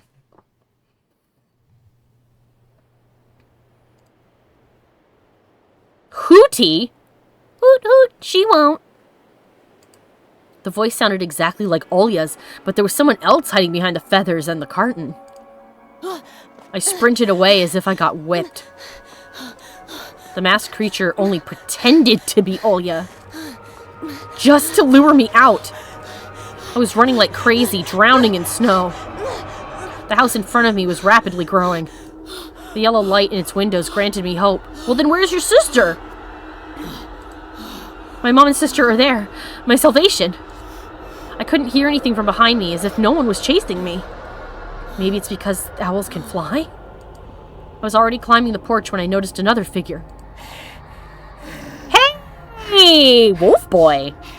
From the sooty black shadow of my house, a scruffy wolf cub crawled out and stood in my way. Its movements were jerky, chaotic, as if it was performing some terrifying dance. Or convulsing during a stroke. And even though I could clearly see that the wolf face was a mask, something in this werewolf's convulsions made me freeze in place. The boy in a wolf costume rubbed his side against the porch post and fell to his knees. He bent his back so hard that I expected his spine to crack. The beast's eyes shone, but he didn't attack. He kept crawling around and running on all fours. I shifted my feet, my mouth agape, trying to keep him in my line of sight. Something was trickling from the slit in the mask. Viscous drops fell into the wooden planks. Saliva. Some unknown force pushed me in the back, whispering to me to save myself. The fence was flashing by at the edge of my vision. There's a bear, child! Another direction this time, towards the toothy edge of the forest that smelled of pine. My heartbeat measured time. The wolf boy growled behind my back as if he forgot his human nature. My right leg got stuck in the snow, in a snow-laden cavity. I yanked it out, cursing under my breath, and fell to the ground. Plastering snow prevented me from standing up, from propping myself against anything. But my unbound thirst for life helped me get out of that trap. Darkness was creeping closer like the toxic fumes of burial pyres. I ran again, gasping for air that stung my throat. My hair swayed in the wind. I lost my hat when I fell down, and my ears were now hot from the freezing cold while most of my body was still sweaty. The field finally ended. After realizing that running into the forest wasn't the smartest decision I could make, I dove into the line of trees. I ran without stopping, my face covered with one of my palms. I didn't want to lose an eye to some random branch. Branches whipped my clothes, pricked my skin like butchers that were herding a pig to the grinder. A knot of roots sprouting from the ground grabbed at my foot. I rammed into the scratchy trunk, slid down to its base, and looked around in panic. Why, hello, Alyssa! Ooh, you're so fast! My first desire was to dash toward her and hug her. I resisted it, and squeezed myself even tighter into the pine. You? What are you doing here? This and that. She was holding the hat I lost. Working part-time and lost and found. Put it on, or your ears will freeze and maybe even fall off soon. She giggled. I squinted in suspicion and shifted my gaze back and forth between her and the hat, scared that Alyssa might be holding a severed head or something even more sinister. But in the end, my hat turned out to be just my hat. I've given her the perfect voice. Oh, thank you. Well, there's no other option. Take the hat. I took it and pulled it over my forehead. Feeling warmer? I didn't reply. There were some children in the yard. And? Did they bite you or something? No. Then why did you run away? The answer was obvious, but after rolling the thought on my tongue, I mumbled, I don't know. Ah, why did I promise to never call you a dunce again? Oh well, I keep my promises. She walked up to me and grabbed me by the elbow. I sensed the familiar aroma of mint, oranges, and burnt sparklers. I wanted to lean into Alicia. Looks like it's Alice now. I thought she was Alicia. Alice, then. I wanted to lean into Alice to savor the minute details of her smell. Now she's Alyssa again. How many times do I need to tell you? You're safe as long as you're with me. I'm your friend. And they are too. I quickly turned towards the place the fox girl was pointing to. Do I get to become a cool demonic animal child now? Kids in masks appeared at the clearing. At least, they looked like kids since they were all pretty short. And there's the owl. A wolf boy, an owl girl, and a bear boy. Something tells me these are the missing kids. They all huffed and gasped for air, clearly tired from running around. I thought you fell through the snow. Started digging around, but couldn't find you. And I didn't care enough. See, if you're dumb, you run around and dig. And if you're smart, you wait until the others get tired of running around and digging. Then you start talking. Bear Dude reminds you of Five Nights at Freddy's. He's got creepy human teeth inside his mask. That's probably why. You're a rat. Degenerate. Huh? Oh, don't mind him. He's a weirdo. I stood there, stupefied, my mouth agape and my hands dangling helplessly. I had no idea how to react to the words of these late-night guests, but I managed to squeeze out something resembling a smile. You just scared me, that's all.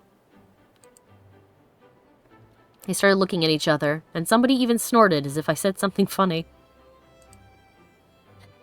Yes, the fox is right. He's the one. No, this is our... Have we finally found him? Our bunny? Yes, he looks the part. The wolf boy started wagging a part of his costume like it was his tail in a segment. Goodness gracious. First! Of course, you were first. Wolfie here was the first to sense the bunny in you. He told us about you. Hello? And you already met our Hootie before. She isn't that scary, is she? I guess. And this smiling big guy is Teddy. Be mindful with him or he'll chew off your head. What? I see you've also dropped your sense of humor somewhere on the way here. I was still unsure if these peculiar little animals had the best intentions in mind, so I hid my hands behind my back, trying to look away from the gaping holes of their carnival masks. We did have the rabbit mask before. And we did put it on.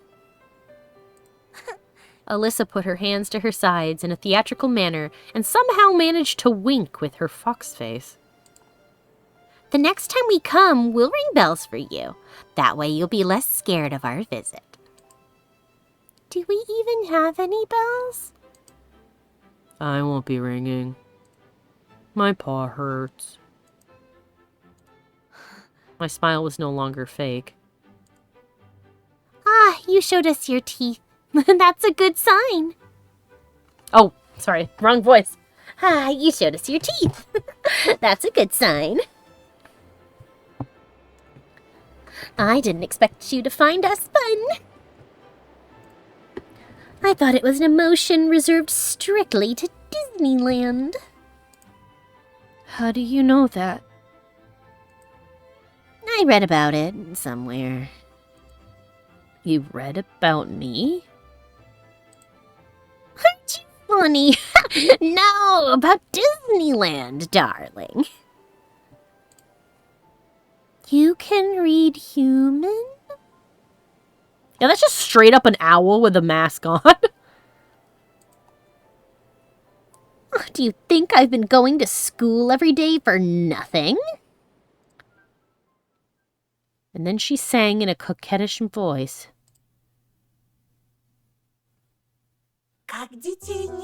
Where to learn about neglect, where to get your dreams all wrecked, at your local school, of course, and in your classroom. Oh, this is a sequence. Where to hit kids every week, where to play on all the meat, at your local school, of course, and in your classroom. I let out a cautious laugh. I need to say the art for this game is absolutely gorgeous. All these masks are insanely upsetting, and yet they are so realistic. They really are. The art for this game is great. My new acquaintances didn't seem scary anymore. On the contrary, they looked friendly and welcoming. There was something about them that attracted me. Just like this clearing, this moon, and the snowflakes that fell backwards from the ground to the sky as if someone was rewinding a tape. The masked kids got close, and I felt their touch. They gave me friendly taps, felt my clothes as if checking whether I was real. There was no animalistic malice in their touch, only pure childish curiosity. For some reason, I thought to myself, I can trust them. Snowflakes just kept on floating upwards. Nobody will hurt you anymore. Friend. Yeah, if somebody even tries to. The fox gave me a slight tug and burst out laughing. Well then, Tosha, will you run a race screaming or come with us? Where to? To the amusement park. At that moment, Tyga's deceptive silence was broken by the sound of a distant flute. Mesmerizing and alluring, it brought out the ring of crystal glass and the whispers of a fresh winter's spring. If I had any doubts before, the flute song shattered the last of them. I started following my new friends before I could even make my decision. My legs carried me of their own— oh, there was something else in the trees! My legs carried me of their own will, and the tunnels made of pines stepped apart. Bushes bowed in front of our procession. Everything looked dreamlike. Because even the clearing we ended up on, I only saw in my dream. The flute soared up in the treetops like some fantastical bird. The snowflakes floated up in a spiral. The moon painted tree branches with silver. Alyssa gasped in amazement. I was also in awe. I tilted my head backwards as far as I could. What a sight! It's so beautiful. Wolfie howled in agreement. Okay, calm down, kiddo. This is nothing. I can show you much more. If you want. I did want. I wanted to see what the fox girl saw with her eyes, hidden in the semi-dark of her cape. Now I didn't feel weird about these masked kids. I felt weird for being the only one without a mask. I felt like I was naked in the January winds. Why do you wear these masks? I was trembling, but I wasn't scared. My trembling wasn't caused by the cold. It originated from the peculiar anxiousness, the anticipation of something amazing. We're dead, aren't we? Maybe. I don't know. I wanted to turn into an animal person, and I have been making choices accordingly. I'm assuming that that can happen. Maybe. I don't know. Oh, and why do you ask? I touched my cold cheek.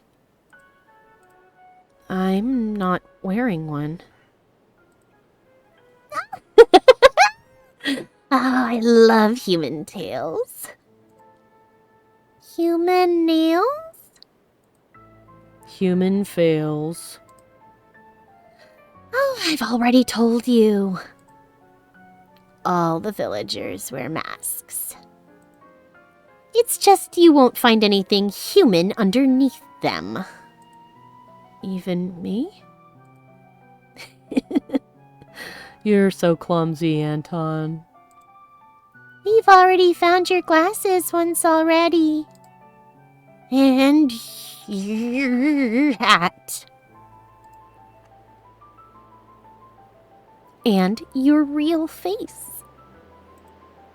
I looked at the mask the fox was holding out to me. The bunny mask that looked like a silver ingot under the moonlight. I was curious to see the world through its slits.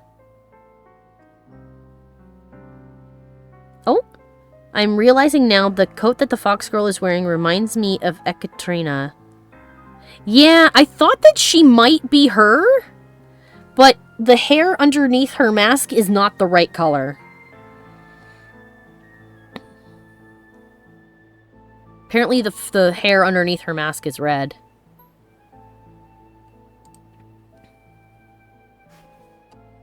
There's no other options. Become bunny. Suddenly, fighting its way through the flute's melody, a thought came to me. The glasses they found were in Semyon's possession. My new acquaintances must have known what happened to him. Or even worse. And where did Semyon disappear to? What happened to him? And the other children? The bear and the owl looked at each other. The wolf boy curled into a ball, and the fox lowered the pointy nose of her mask. The one who was kept in a cage. The one who cuts into little pieces. The one who wears a skin face took them. If I knew how to cross myself, I'd do it. So, you're saying it was a human? Were you even listening to us? How can you call someone like him human? There's just one word for him. An adult. It's so easy to get lost in the adult world. Killers, cruel animal trainers, and cold parents. If you don't want to get sad, better not think about them. I don't know about you, but I definitely don't want to be sad. Somehow, I'm also not sad today. What about you, Anton?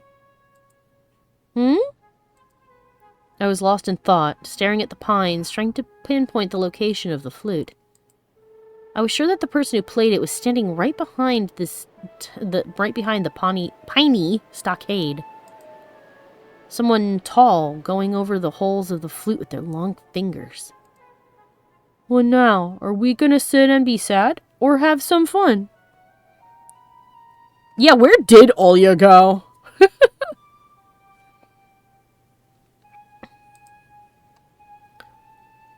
Alyssa wanted to show me something. Let's start with the sweet stuff. Oh yeah, she said that there was a whole pile of candy out in there. The fox girl took out a handful of candy from her pocket and handed them to each of the kids. Covers shuffled, the smell of pineapple, cocoa, and melon wafted through the air. The last treat, a chocolate-covered waffle candy, Alyssa put right into my mouth. My tongue was engulfed in spiciness. I felt like my body was covered in fur and small sparks were running along it. Is there alcohol in this? Is this drugs? In the woods doing drugs. I chewed on the waffle and the chocolate, gulped them down, enjoying the vivid taste. Spicy ba? Spicy ba. Thanks. Time to put on rabbit. My gratitude was barely audible because my lips were already touching the insides of a mask. Hooray! Be company! I didn't even notice how I put it against my face. The papier-mâché was warm. The mask stuck to my skin, giving it a nice prickle. The kind where you dive into a hot bath after being outside in winter, when you lie there and purr from the soapy water. See? I told you. This is yours. Mine? What are we waiting for? The fun won't have itself. The melody kept swirling in the field like a hurricane. I couldn't wait to release the energy, the heat that this enchanting music was filling me with. The owl jumped and disappeared into the sky. Well, the child in the mask can fly. Yeah, in the woods, doing drugs, wearing animal masks, singing songs. Fuck yes. Another hour's gone by. I'm going to save real quick.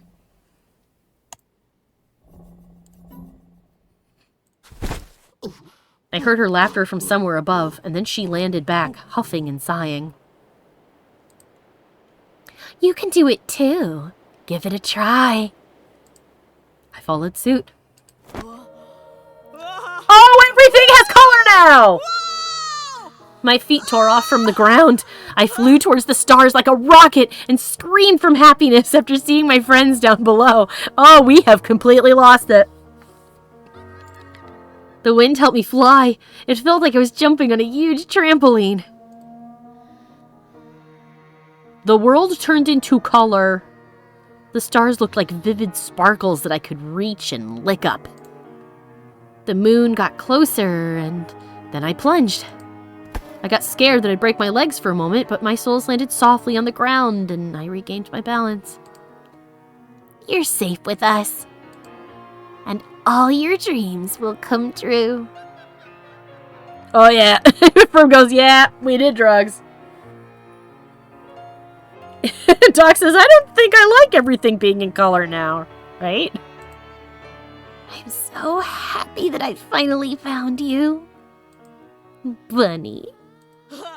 In a fit of merry laughter, I realized the most important thing. These four are not a threat.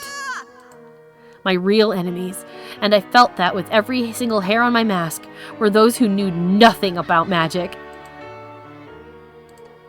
Humans from the village. Whee! I also realized how alive my surroundings have become. I heard the dry grass under the snow moan. I saw the faces of the trees and the stars. The trees were smirking and the stars were grimacing in fear. Oh yeah, we did drugs. That's right. The face. That's right. Be scared. I'll jump up to you and... I snapped my teeth and then let out a jubilant laugh, jumping up along with the fox. We flew higher than the tallest pines and stayed in the air. I swirled. Alyssa followed my rhythm. I knew she was smiling, so I smiled too. And the flute just kept on playing, carrying us higher and higher. Hey, did somebody put a spell on you? Hello? That someone is standing next to me, I thought, trying to unglue my chin from the desk. Hello? Yeah, I love the fox's eyes, too. They look so cool in color. And now everything is back to boring, normal black and white. Yeah, rest in peace color. My muscles felt slightly sore, but that feeling was pleasant. The whole class was wandering about for some reason, whispering and passing notes to each other. Their faces looked like discolored masks to me, bleak and boring. I yawned, remembering the time I was soaring high above the forest with Alyssa by my side, laughing and squeezing my hand. Perhaps, no, probably, it was all just a dream. Because I didn't walk back from the forest, just woke up in my bed on a normal morning with tea and medicine. Still, I was hardly worried about trying to find a rational explanation for my night dance. That feeling of flight was much more important. The knowledge of how it feels to be hanging in the air above the treetops of majestic pines and baring my teeth at the moon. Sorry, I just got lost in thought. Have you heard about Katya? Oh, did she go missing? Oh, did the bitch go missing? Oh, no. Huh? I glanced at the empty seat in front of me. Katya went missing. My sleepiness was gone in an instant. I frowned in suspicion. Oh, did our wish come true and she disappeared? Yeah. Making sacrifices to the wood gods. What do you mean? It can't be. Well.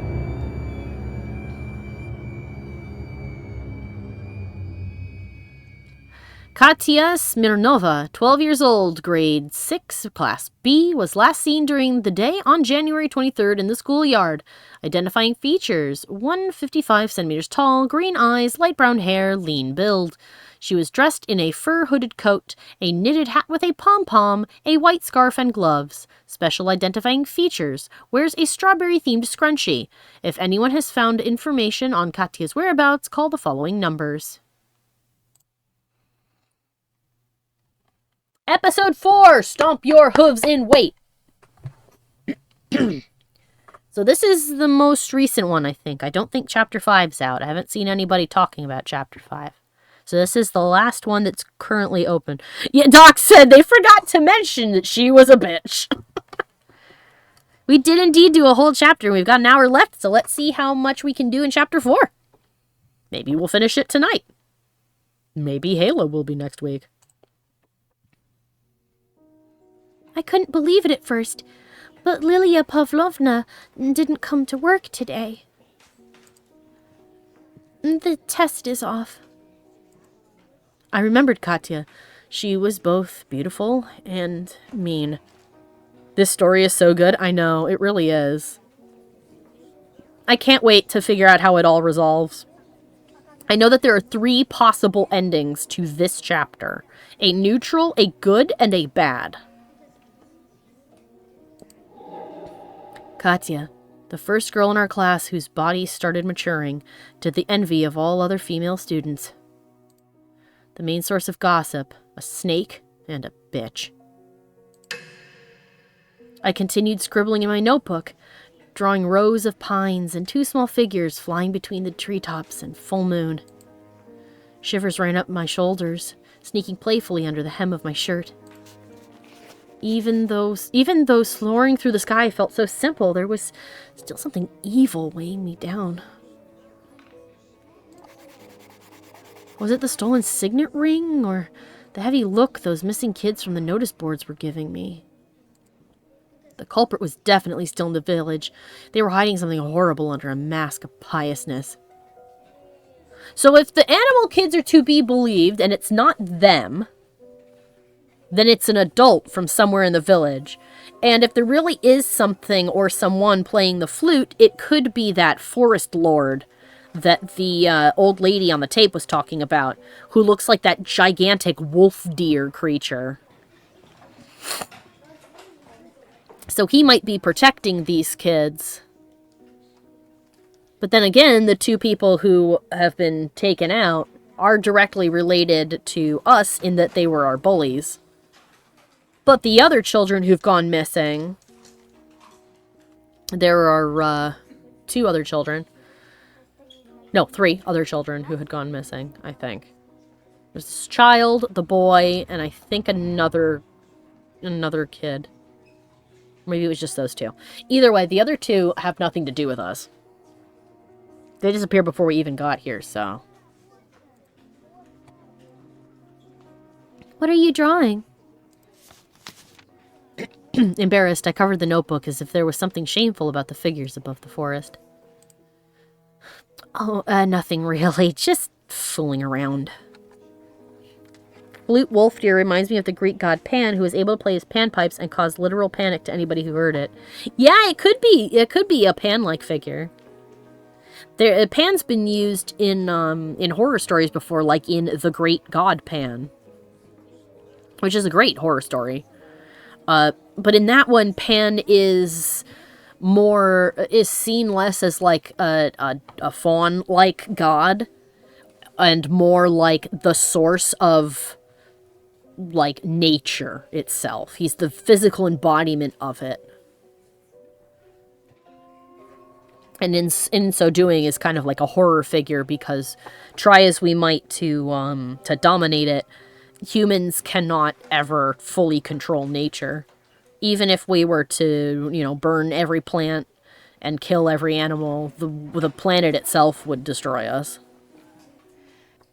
So we can never escape it or fully tame it.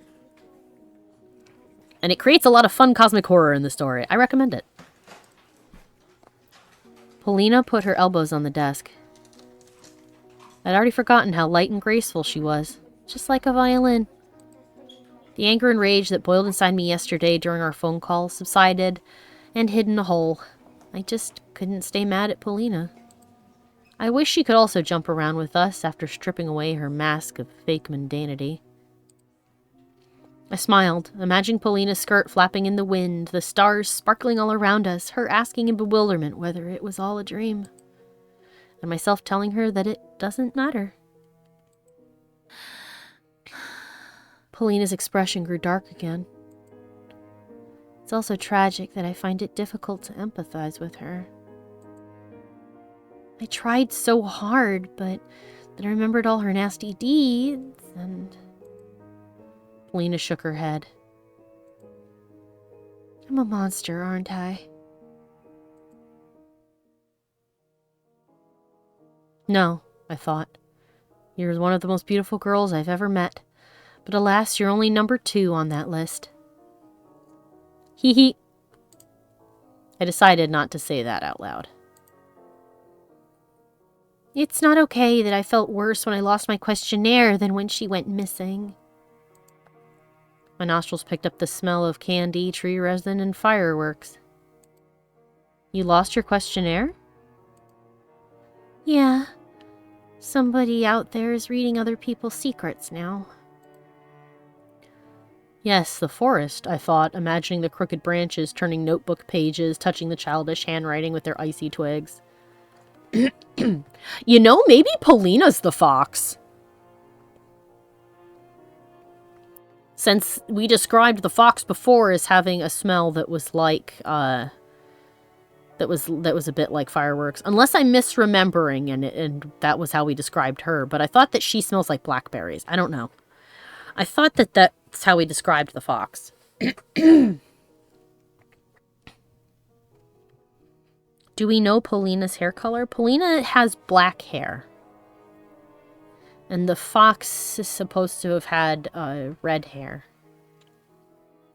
I don't know. Maybe they are the same person. They might have the same eyes. I don't know. It's hard to say.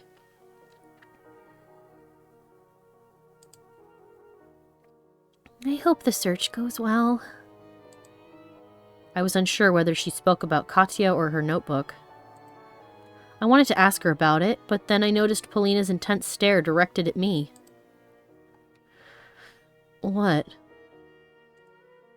You've changed. I smoothed my hair flat, surprised. I just didn't sleep well last night. You're a different melody today. Some mysterious and ancient tune.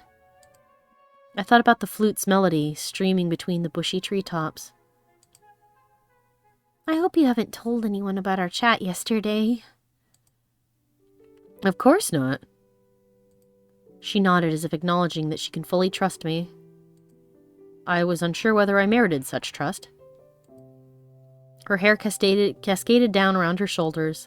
The smell was so wonderful that it sent me flying towards the glowing stars of my inner cosmos without any magic.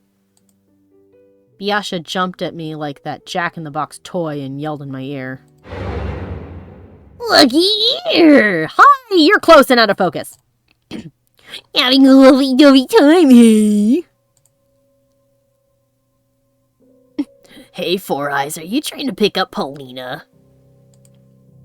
Polina came to my help even though I didn't ask her to. Or maybe I did with my entire appearance. What's with this nonsense? We're just friends. Is he your girlfriend then? Do you go buy dresses together with this fag? Hi, Zeno. He's not a fag. Please leave Petrov alone.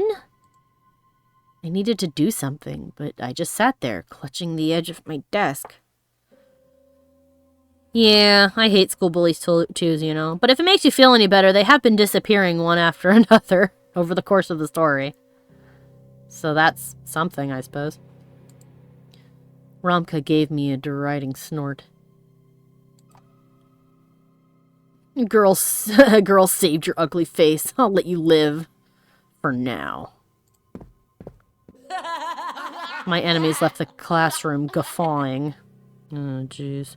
It is a horror novel, yes. But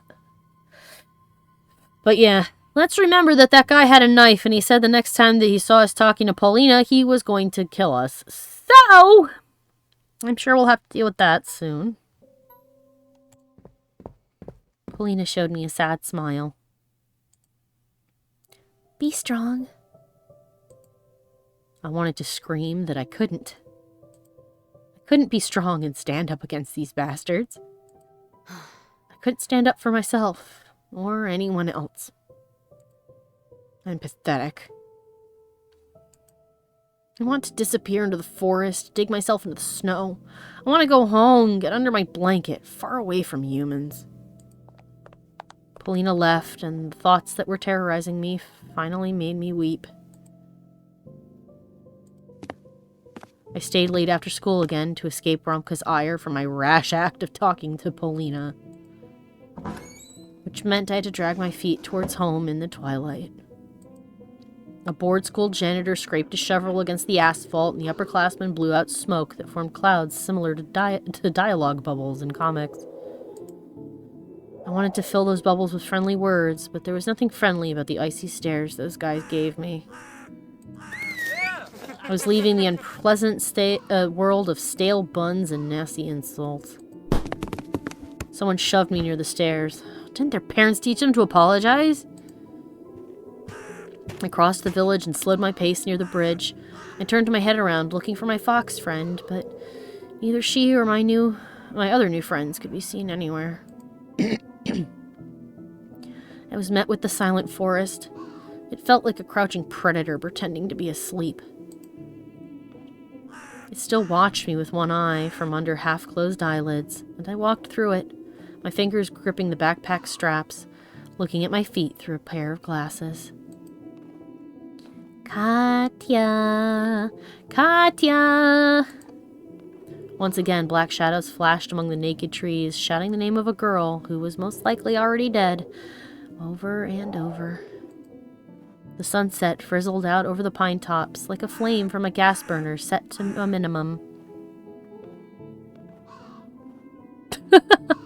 Big words for a baby boy with 2 front teeth missing. Yeah. Yeah, I already read that. I walked forward, trying to hide my head in my shoulders, avoiding the sight of the crooked trees. The house was a dark stain on the white snowy blanket. The front door was open and swayed slightly in the wind. Why is the door open? I felt like my skin was getting covered in rime. I clenched my fists. Darkness oozed into the hallway and snowflakes floated inside along with it, landing softly on the rug. Like a pack of vultures that sense their food. I stepped into the doorway with utmost caution. For a moment I thought I heard someone talking in the kitchen, but it turned out to be a radio broadcast. The previously mentioned cyclone is getting even closer to the region. The official forecast for tomorrow suggests gusts of icy wind reaching up to 70 kilometers per hour. Emirkam of Russia has called on citizens to exercise extreme caution. The roads are closed off. The cold air streams coming in from the Arctic are bringing massive blizzards. I heard voices coming from the upper floor, too. Ah, the parents are fighting again! Also, I guess this means our guy won't have school tomorrow if there's a fucking cyclone. The staircase let out a long squeak. I took one step, yet my heart managed to beat 6 or 7 times in the meantime. The door to my parents' bedroom was ajar. A shadow play unfolded inside a light spot. Black silhouettes were performing a dance of hatred. Mom hissed at Dad, her wrists flying towards the ceiling. He towered over her, his hands crossed on his huge chest. We're all in danger, and it's your fault. And stop lying. You saw him in the village. He found out where we live. Oh, there is the terrible person out to kill us. It wasn't him. I've read about the things your buddies are capable of in the newspapers. I ran toward my bedroom. My parents were in the middle of another quarrel where they showered each other with mutual accusations. Dad let out a low, beast-like roar. Make them stop! Olya stood in the corridor, pressing her little palms against her ears. Her face, swollen from crying, made my skin freeze. Why was the door open? What happened? They're going to divorce. I hugged my sister and held her tight. My tongue refused to listen to my commands, to look for excuses.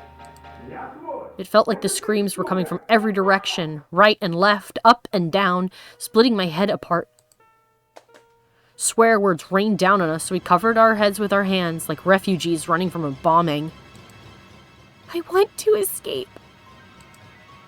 To your room? No! Far away! Lead me to Neverland, you promised!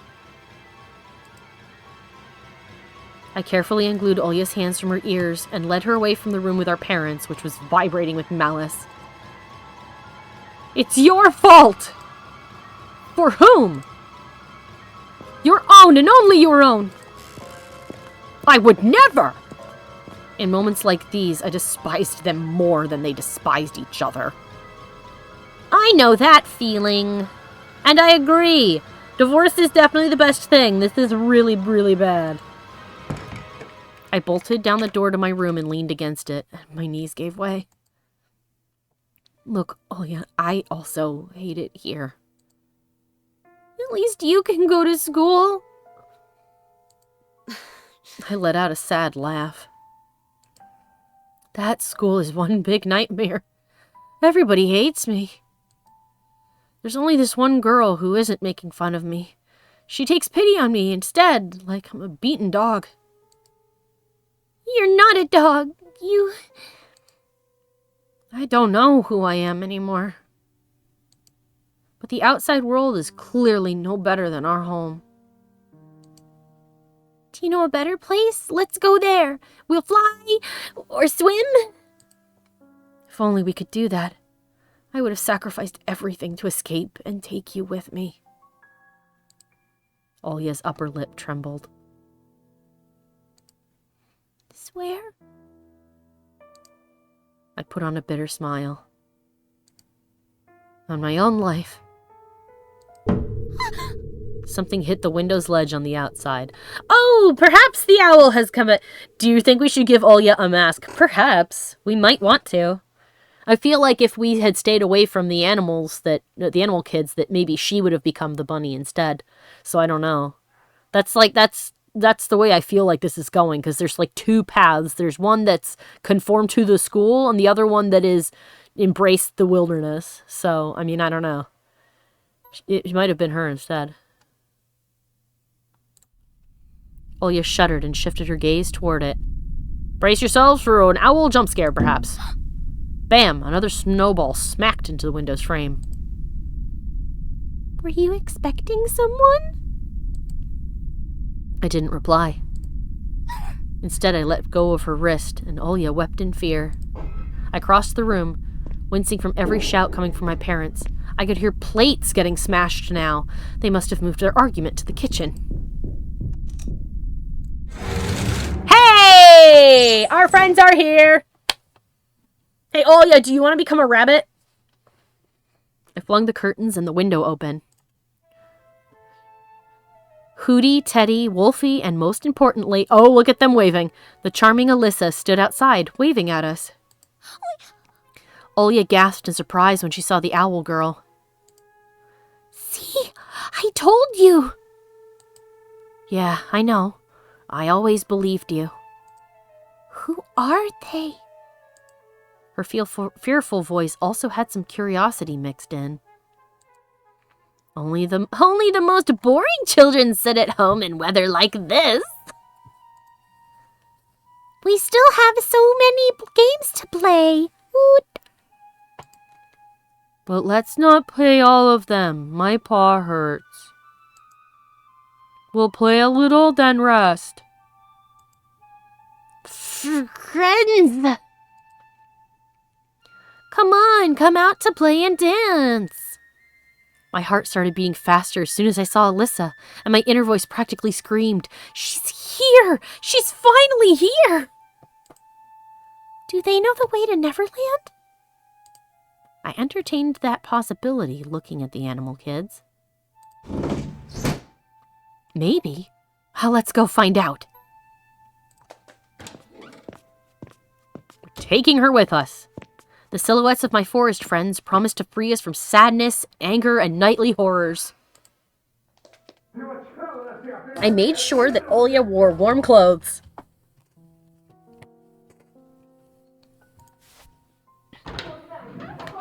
Oh, she's got a cute little animal sticker on her hat. I think it's supposed to be like a Bugs Bunny one.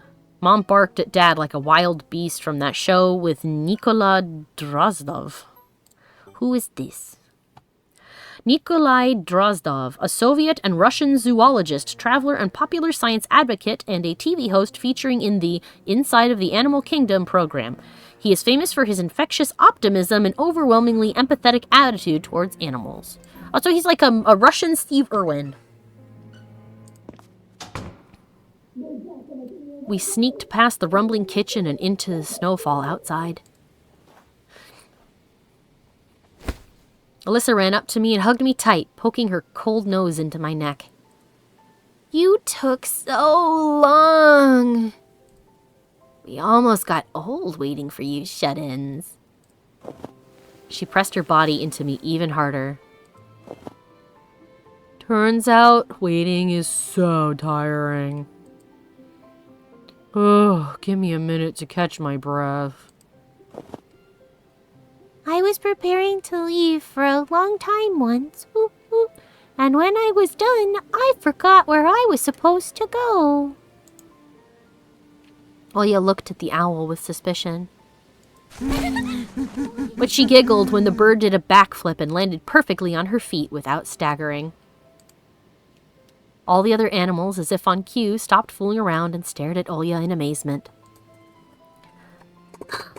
That's the girl who didn't want to become friends. It sounds like an owl. Owls are forgetful idiots. Yeah. Oh, does the bear have a bandage on his hand because he lost his mitten? Perhaps the mitten we found.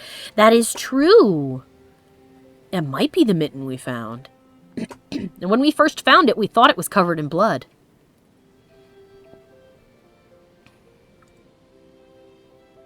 My name is Olya. I was afraid of you before. Aw, were you afraid of our Hootie? Maybe she... Oh, maybe she has owl phobia? Can you cure that? That doesn't matter as long as she's not afraid of having fun. Or she might get scared to death with us. I was stunned at the realization that my lips were slowly forming a smile. Every time I met Alyssa, it felt like I crossed a river, and the sound of flowing water suppressed all of my negative thoughts. It's because it is a reprieve. Even if it's just you guys tripping on drugged chocolate out in the woods for a bit before you go home and conk out, it's a reprieve. Which is actually why a lot of people turn to drugs when their lives suck. Because it's a reprieve. But one of the things you can do, if you're having a stressful time with your life, is to try and plan little spontaneous rewards for yourself. Like, for example, if you live in a place, a city or something, where you walk home or you take a bus home, or even if you just drive home, stop somewhere periodically. Stop at a cafe you've never been to before. Order yourself some kind of beverage and just take a break. Even if it's just for a half an hour or something. Just take a break and then head on back to the rest of your life. And you'll feel a lot better if you do. Same thing if you are the kind of person who works from home. Get up and go somewhere periodically. Leave your apartment. Go outside. Touch some grass. Not in the negative sense of ha ha ha, go touch grass. But for real, go touch grass. Go sit outside in the grass for a little bit and look up at the sky for 5 minutes. You will feel so much better. Your costumes are so pretty. The fox girl let go of me and squatted beside Olya. Oh my, what a cutie! Why did you hide such a cute creature from us before? I glanced at the house, worried that our parents might have seen us and were about to ruin our fun like they always do. Then hugged my sister and replied, "Let's get further away from here." Oh, sure thing. Hey, Olya, do you know how to find Grandpa Frost in our forest? Grandpa Frost. Grandpa Frost, Ded Moroz, a legendary figure similar to Santa Claus hailing from Slavic mythology. He is often depicted wearing a heel-length fur coat in red or blue, a semi-round fur hat, and a pair of Russian traditional winter footwear, valenki. His face is adorned with a long white beard, and he walks with a long magic stick. He is said to bring presents to well-behaving children on New Year's Eve. Ah!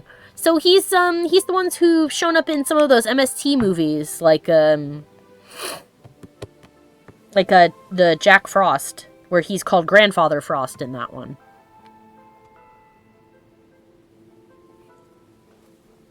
My little sister's eyes widened.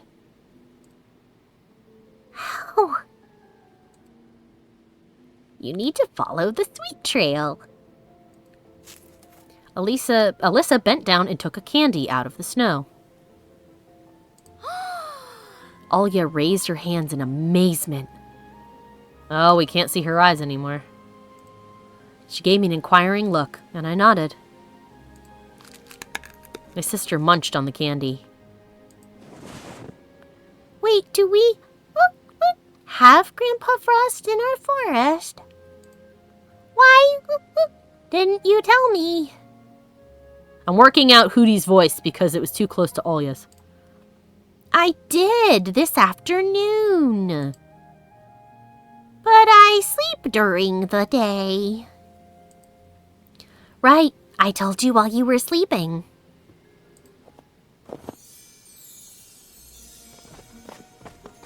Oh. She's got tail now. Alyssa dashed away, wiggling her tail like a torch's flame. Olya went after her without thinking and laughed after taking another candy out of a snow pile.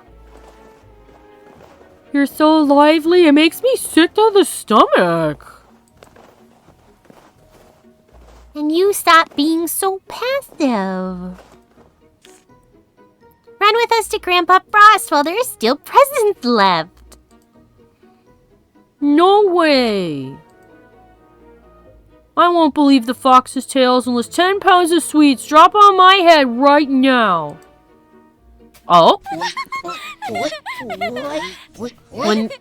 When the aforementioned sweets started raining down on the bear's head, I couldn't stop myself from laughing at him, ouching and bobbing his head up and down.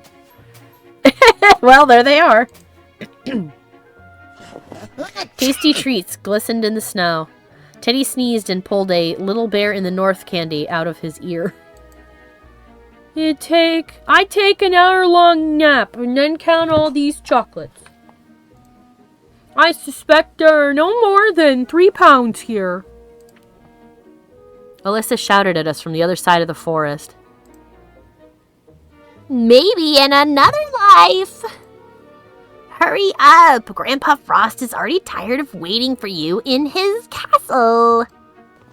I shrugged and ran. Running loosened the grip of fear I felt all this time. Something round whizzed past my temple. I decided it was a snowball, but then Olya proclaimed, Zephyr! What is Zephyr? Zephyr, a type of soft confectionery popular in post-Soviet countries. It is made by whipping fruit and berry puree with sugar and egg whites with subsequent addition of gelling agent. Its chocolate-coated variant shares the same family of treats with American Malamars, German Schokus, and Iranian Bustani Zamistani. Ooh. Tasty. No, don't pick it up. It's dirty. Huh? Do you believe in microbes? Yes, I believe in microbes.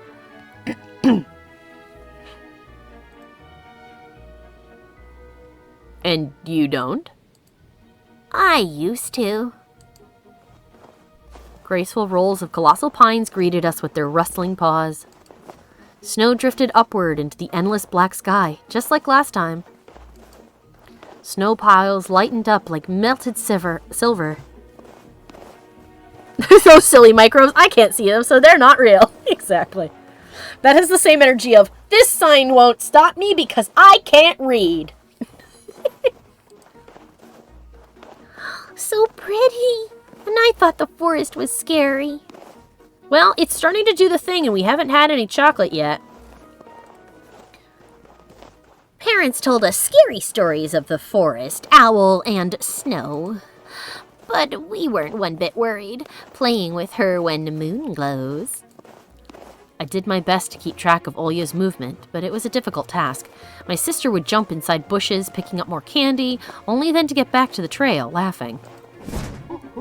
Hootie flew over our heads, landed on a branch, and started hooting and shaking her head. So if the rest are children, Hootie might be an actual owl. Oh, it's true. The snow did go backwards before we got drugged last time? Okay. Before we ate the possibly drugged candy. Okay, so stuff was getting weird before we ate the candy. Wolfie dug into the snow with his face, dragging out a pile of bubblegum, and swallowed it without taking off the wrapping. Well, there he is. Your tummy will hurt. The wolf got scared and spat out the gumball. Lies, lies, lies, nasty flies. Tummy aches don't exist. All that nonsense only happens to grown-ups. Alyssa stopped in her tracks and moved a canopy of intertwined branches to the side in a pompous manner like you would open the curtains in a theater. Well, shit. Behind that obstacle lay a clearing. There stood an ice castle, glistening with silver. Well, we didn't have any candy, and it is here. I mean, we are an unreliable narrator. We do take medication. For what, I'm not entirely sure, but I know it makes our head feel really weird. Is this real?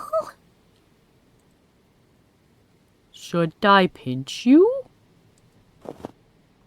There's no need to pinch her. We stared at the sparkling miracle. Its towers and walls were made out of snow and icy marble. I heard a calming sound of ringing little bells. There was also the smell of chocolate and burnt sugar in the air. Welcome to our humble abode. Come on in. She didn't have to invite us twice. We entered the castle, spinning around and squinting from the blinding sparkles. Oh, that could be. Ferb says, do you think our parents make us take medication to make us more placid and less difficult?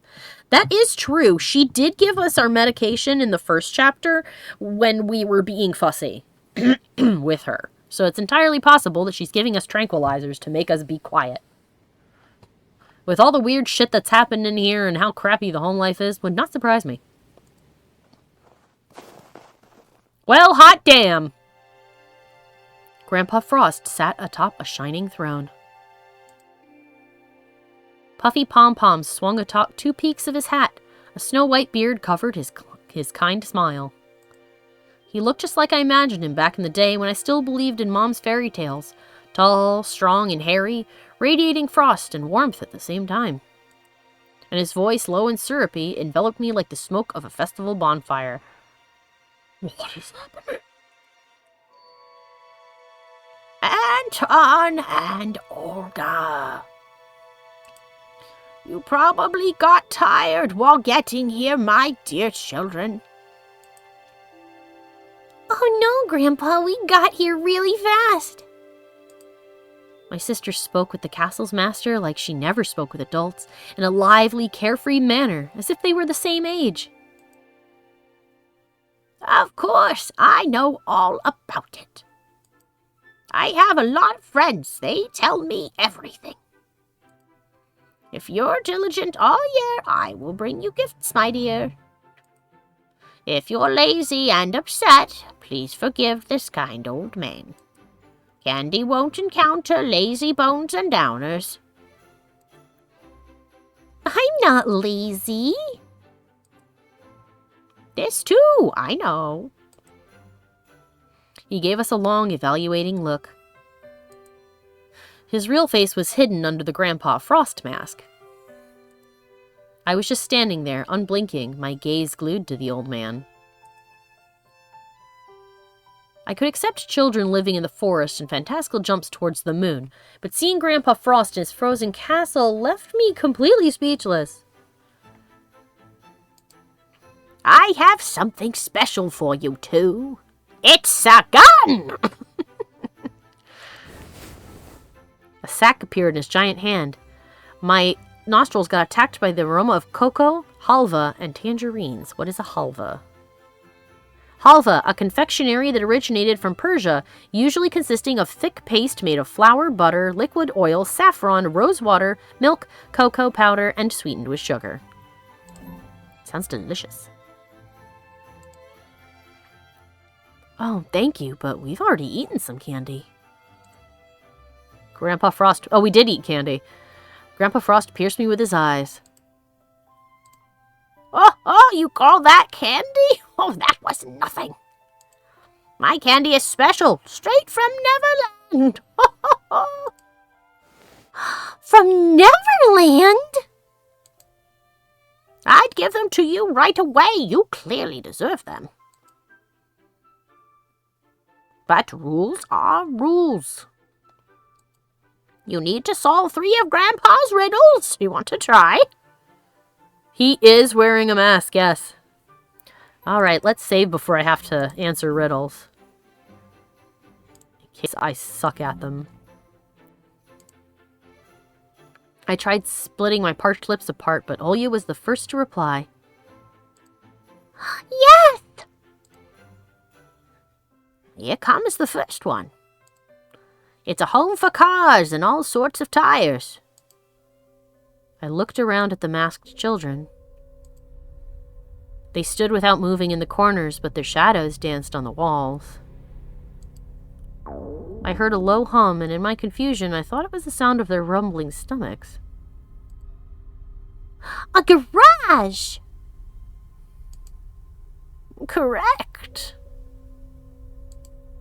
Oh boy. Now to the second one. You tried to solve it too, Anton.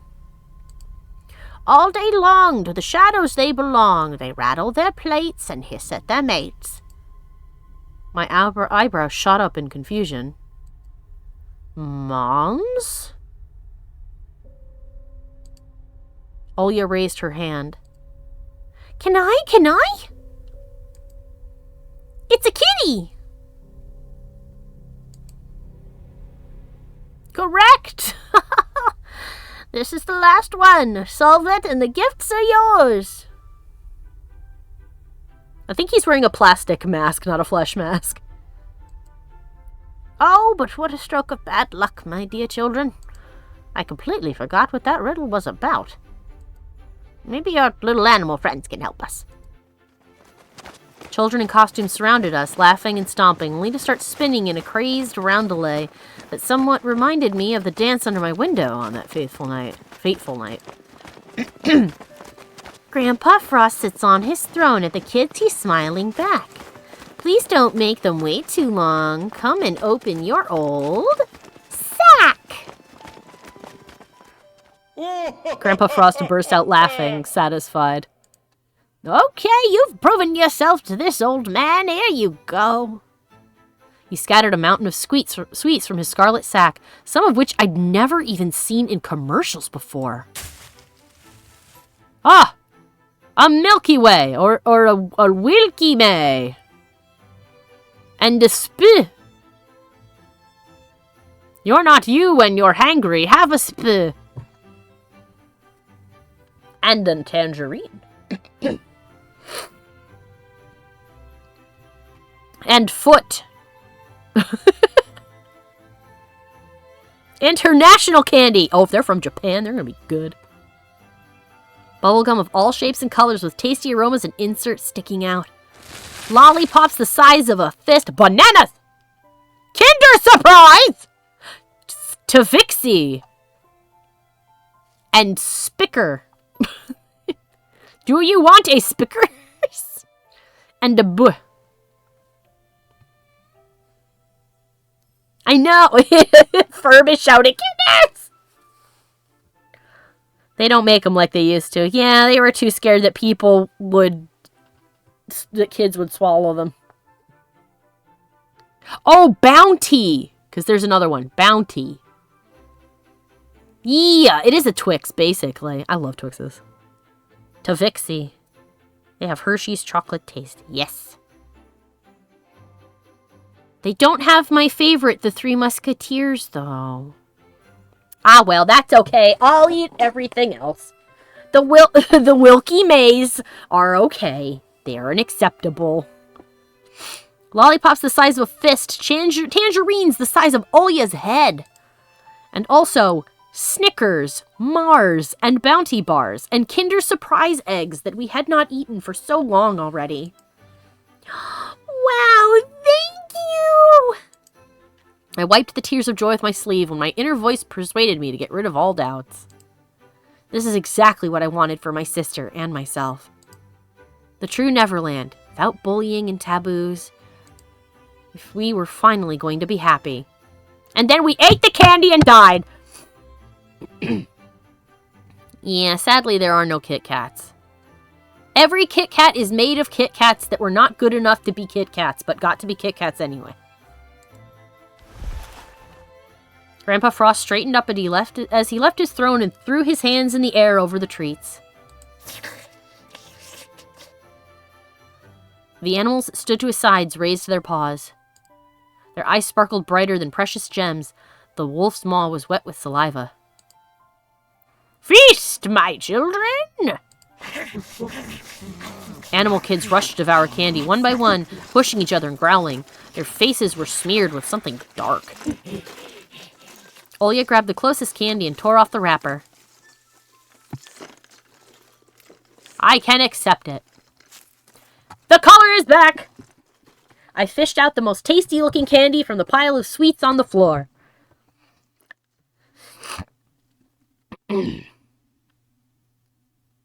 I've noted... Well, actually, Snickers was not spelled like Snickers in the pile of food on the floor.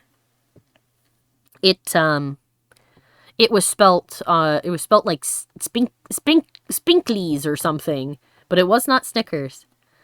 And the color is back. I also noticed that we're not having more than one choice. So I feel like we've locked into something. Yeah, they did mention it in the dialogue, yeah. Fished out the most tasty-looking candy from the pile of sweets on the floor. And then took a bite. Milk chocolate melted in my mouth. I applaud your bold decision. Now it's time for you to play. I will grant your deepest wishes. Let me lighten up your day. Anton, look! Oh, it looks like there's blood all over her mouth, but it's actually chocolate. My sister's face was smeared in chocolate, and I was about to reprimand her. But words got stuck in my throat. Oh, I'm vibrating. Oh, the world is vibrating. A giant spruce shot towards the stars and disappeared somewhere in outer space, crowned by a giant moon. Oh, we are drugged for sure. Goodness gracious. Giant balls shined on its branches. Garlands of lights gleamed with all the colors of the rainbow. The roof disappeared and myriads of constellations sprawled on the night sky above us. Imagine that this ends up all being real. And not a drug-induced hallucination.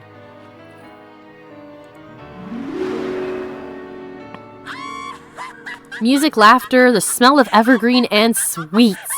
And Teddy, Wolfie, and Hootie dancing beside us. And the snowflakes floating backward. I burst out laughing. Touched the bushy golden tinsel. It was all real. Is that it? Are you talking about Neverland by any chance? Oh, you look so cool in color. And our hair is fucking platinum white. Look at that. Is this Neverland? Alyssa performed a theatrical bow. Christmas balls gleamed and shimmered, and my soul shimmered in unison with them. I was becoming the magic winter forest, the soft evergreen, all of the constellations at the same time. Welcome home. Bye. This is where my home always was. Snow sparkled, almost blinding me. Olya started spinning in a dance. There she goes! She grabbed a candy with each of her hands. Wolfie juggled Kinder Surprise eggs. Did you see that? Oh, there's a bunch of toys and stuff over here, too. And a motorcycle! Consoles, handheld games, dolls, and Transformers figures lay under the spruce as if they were brought here by trucks. Is this for us? I realized I was also dancing, so I replied while moving. Oh, I am sashaying. It's a bit too much for just the two of us. I'd share it with somebody. What do you think? Only if it's somebody nice. A group of children stood at the edge of the woods, their enchanted gazes directed at our celebration. Hey! I jumped across the whole clearing and glided to the ground near them. What are all these kids doing? Wanna come to us? Can we? Of course! The kids took each other by the hand. I led their procession towards the gifts. There was no better feeling than leading somebody on the road to their dreams. Oops. The holiday party was finally in full swing. In every holiday, just like in a beautiful apple, always sat a nasty little worm called transience. Yet here, under the bristly paws of magnificent spruce, holidays never ended. Are you happy, Tosha? I am. Up in the sky, majestic fireworks went off, illuminating the dancing figures. My eyes wetted, my muscles sprung up. I tilted my head backwards and looked at the moon and screamed at the top of my lungs from overflowing emotion. Are you happy, Bunny? I jumped toward the stars and did a flip. All of Neverland could hear my scream. I am happy.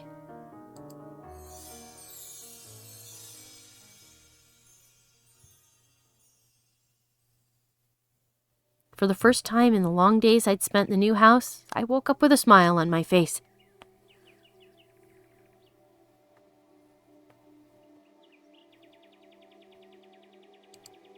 This time, happiness had a tight grip on me. I stretched, enjoying the sweet sensation with every cell of my body. Outside, I could hear the joyful chirping of beautiful red-chested bullfinches who celebrated the bright January sun. Their chirping granted me hope that the naked forest outside my window would someday turn into a lush paradise for my parents and my little sister. The corridor was filled with dog barks and the patter of tiny feet. Dog? The door to my bedroom flew open, greeting me with a warm breeze and the aroma of freshly made coffee. Why is dog? Oh, yeah. Oh, yeah, they have a little... Do they have a little dog? I guess they had a little dog.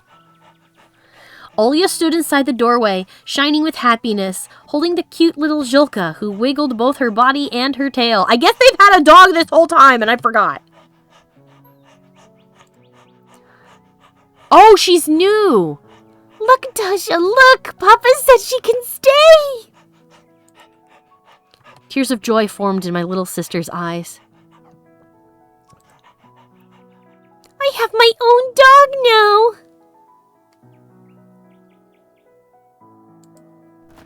I couldn't help but jump up from the bed upon hearing this wonderful news. That's Zhilka! Zhilka? No, her name is Princess. Oh, Zhilka was the dog that we met on the way to school, who was playing with the fox girl. Right, Your Highness? The dog barked in agreement. Knock, knock. Can I come in? To my complete surprise, Dad stepped through the doorway, smiling and hugging Mom, which was outright bizarre. Oh yeah, Alia does have little bunny PJs, and she had a bunny on her hat, too. What do you think of our new family member? This idiot threw herself under my car. I barely avoided her. Got my car scratched. Thought I'd choke her with my own 2 hands. Then I looked her in the eye, and there I saw... How should I put it? Intelligence. Yeah, and the poor thing was shaking all over. And then I said, all right, if you manage to make it home without soiling my seats, I'll let you stay. Princess can't soil anything. Or princesses. We laughed in unison, just like in the good old days where every little thing could easily make us burst out laughing. Well, why did you stop? Continue with your story. Mom and Dad gave a cunning look, and he turned away, red as a beet. They were acting like total kids. There's more good news. Your dad got a promotion. I shouldn't exactly be happy about it, since the chief accountant went missing and all. Well now, another person went missing to the benefit of our family, did they?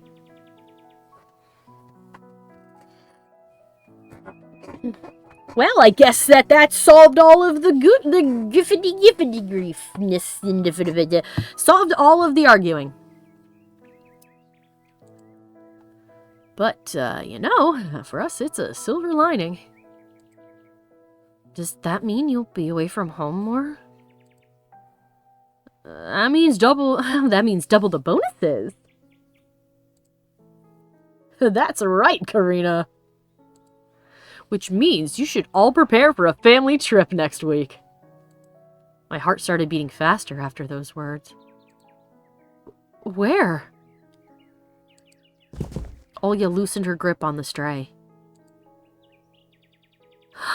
Are we going to McDonald's? Oh my god, she really is. She really is like Nanako with the, I want to go to Junes. Oh, come on, Olya. Hey, Meyer, we've been planning this trip for a long time, but something always messes it up. We're going to Disney. We're so sorry about that, kids. Mom wiped away a tear with her fist. It's okay, Karina. Now it's all in the past. You don't have to have weird seizures anymore after stabbing fish. We're good. Yeah, Doc went, aim higher? Burger King? Oh, excuse me. It does have King in the name. Anyway, gather your things. We're flying to Disneyland. This is too good to be true. My sister and I jumped up to the ceiling with joy. The dog also got excited from that passionate speech and joined us. Hurrah! Hooray! Disneyland! Disneyland! Our jubilant screams filled the house, rushed through the attic and drain pipes, flew across the front yard, and sneaked into the shining white forest, taking the scary D word away with it. D was divorce. Yeah, where's the wake-up call? I swore that I'll remember this day forever. The day when my parents finally dropped their derisive masks, and underneath them were the faces of parents we always knew and loved.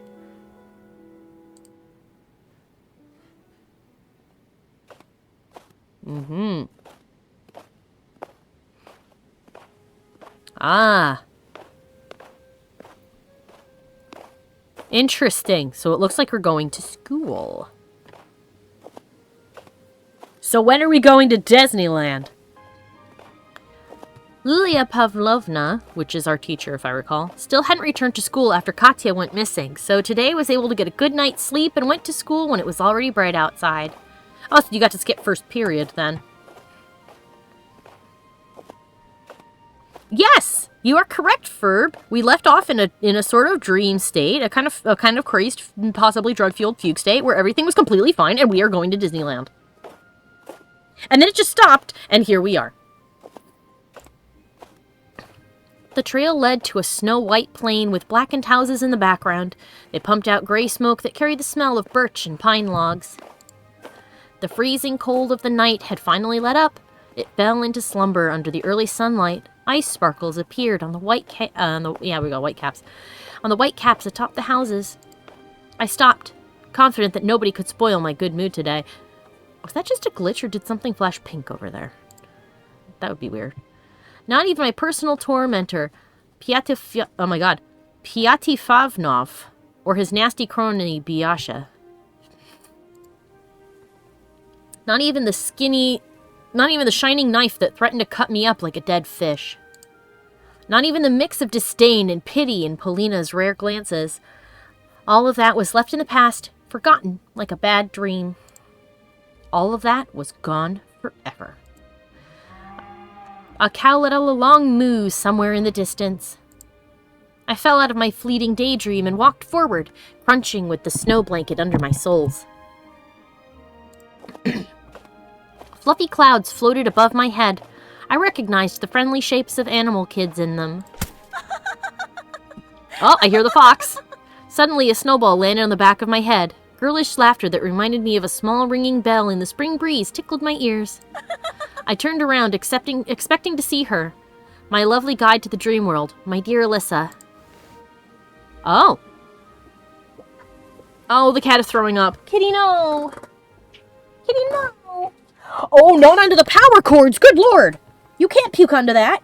Oh my god, that's bad. Sorry, hold on a second, everybody. I'm so sorry. Bad. Oh my god, honey, why?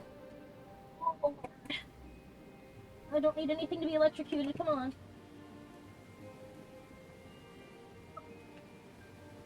Oh, I hear it making sizzling, sparky sounds. Why did you do this? Why did you do this, Cece? Why did you do it, sweet kitty? I love you, why did you do it? Oh, I don't like this. I can't turn it off, because then the whole computer will turn off. Shit.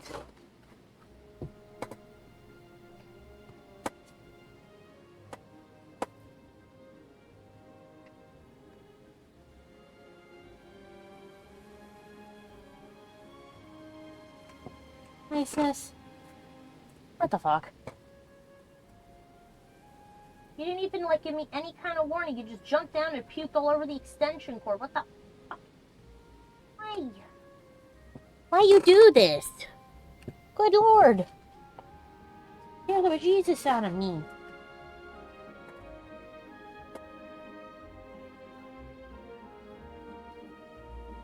You do this all the time. You eat too much dry food. And you guzzle down a whole bunch of water. And then you barf. And then you look at me like it's my fault. Goodness gracious me. What a mess. What a big, horrible mess. Future Alex, make sure you cut this part out of the final recording. When you post it. Oh my gosh. Nobody needs me to disappear for like 5 minutes to go, oh holy shit. Fucking. Oh my god. Oh, Lord. Okay. One moment.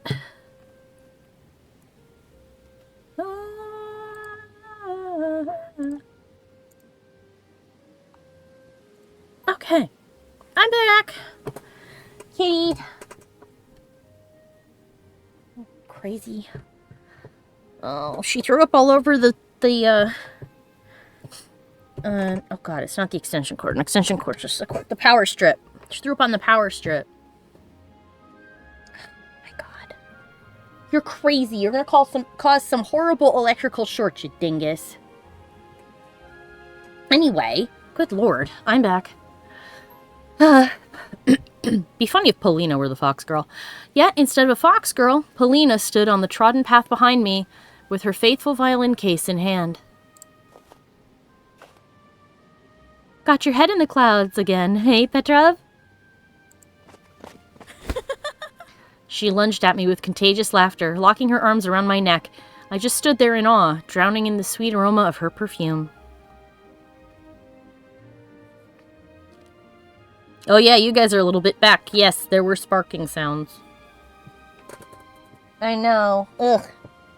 I'm gonna mop my floor afterwards. You're a gross kitty. Ugh. It did leave a particularly pungent odor, but it has stopped. Dingus. Ugh. Did something happen? She flashed me an embarrassed smile. I saw her cornflower-colored eyes gleam. So she's got blue eyes. So she does not have the same eyes as the fox girl. So, by all accounts, it's not her. My grandpa, he can walk again. Can you believe it? Oh, a miracle has happened. The local doctor had no faith in him, but it's like he stood up and started walking just despite him. Oh, this is the happiest day of my life, Anton. She dug her face deep into my chest, tightened her grip on my neck as if I was more than just a friend to her. I started looking around, anxious. Polina, somebody could see us. Are you worried about that oh my god, Pyatifovnov? Then you're worried for nothing. He's not been seen for a while. Oh, he went missing too? I cautiously parted with Polina, trying to understand whether it was some sort of prank or the truth. Wait, you don't believe me? That officer, Lieutenant Tikhovnov, came to our house just last night. He said that Biasha, along with his buddy Romka, went missing. I think we might have done a small murder. I think we did a little murder. A group of skiers slided past us straight into the forest. We do not need a compilation of how many times the cat has thrown up and scared the shit out of me during streams. Polina leaned into my ear, sharing her whisper with me, her eyes still locked on the skiers. As far as I know, Tikhonov suspects that all previous cases were Pyatfanov's fault. No way! I was shocked myself. There are rumors that Romka, went off the deep end. I mean, I'm not exactly surprised to hear that. What do you mean? Haven't you heard? He's from a very troubled family. I don't even want to imagine what he'd been going through at home. Oh, I remember them talking about that kind of. She's trying to kill you, I feel like. Referring to my cat, yeah. Oh my goodness. She does this all the time. She eats a bunch of dry food and then drinks a whole bunch of water and then she gets sick. And then it's like, kitty, please. And then she gets real picky about food. And if she doesn't get the food she wants, she just doesn't eat. She's such a little brat. But yeah, he mentioned before when he pulled a knife on us that, that his home life was not great. And that we ought not to try anything or he'd make us pay.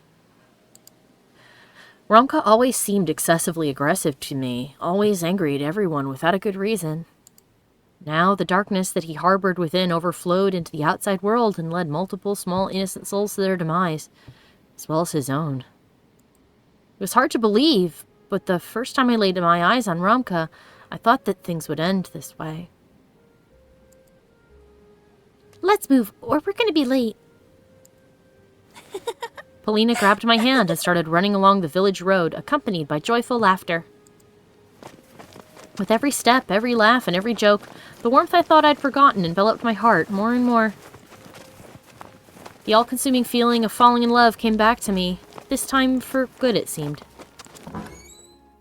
Well, I mean, I guess we don't have to worry about him beating us up after school or stabbing us.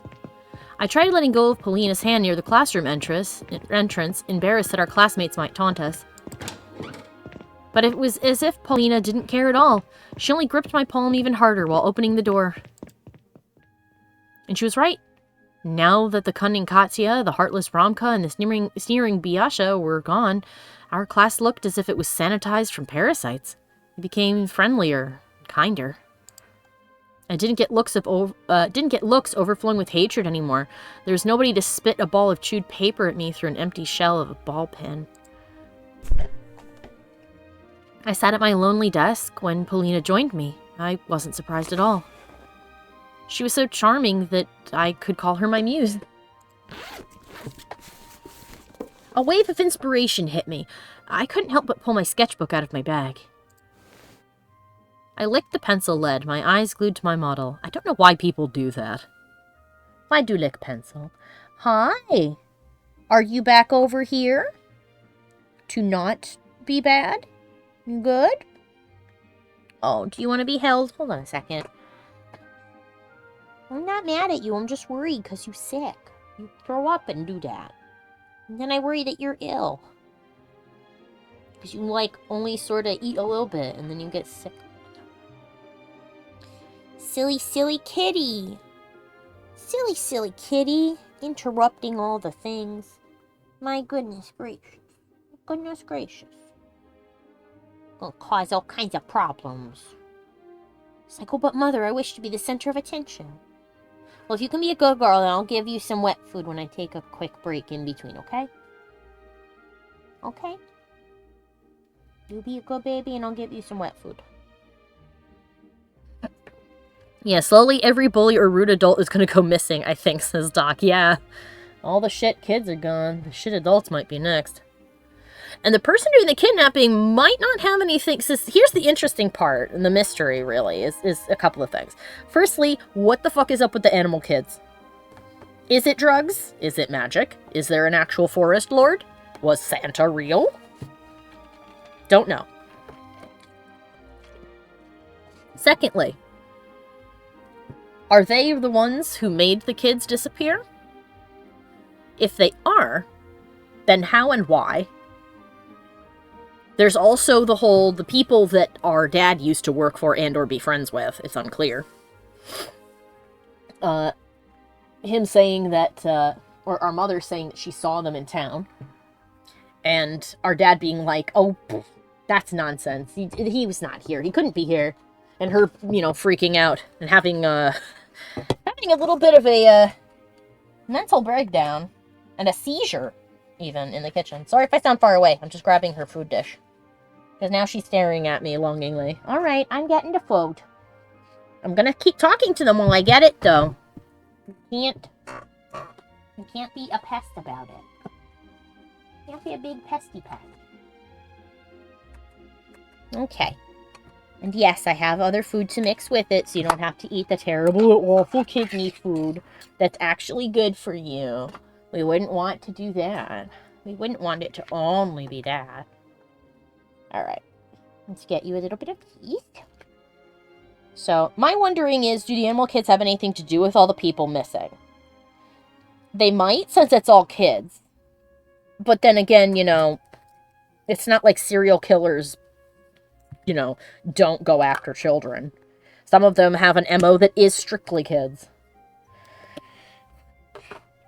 So if they have nothing to do with it, who is? And if they don't have anything to do with it, then what the fuck is up with that? Is it actual magic? Is it drugs? If it's drugs and they have nothing to do with it, then what the hell is going on?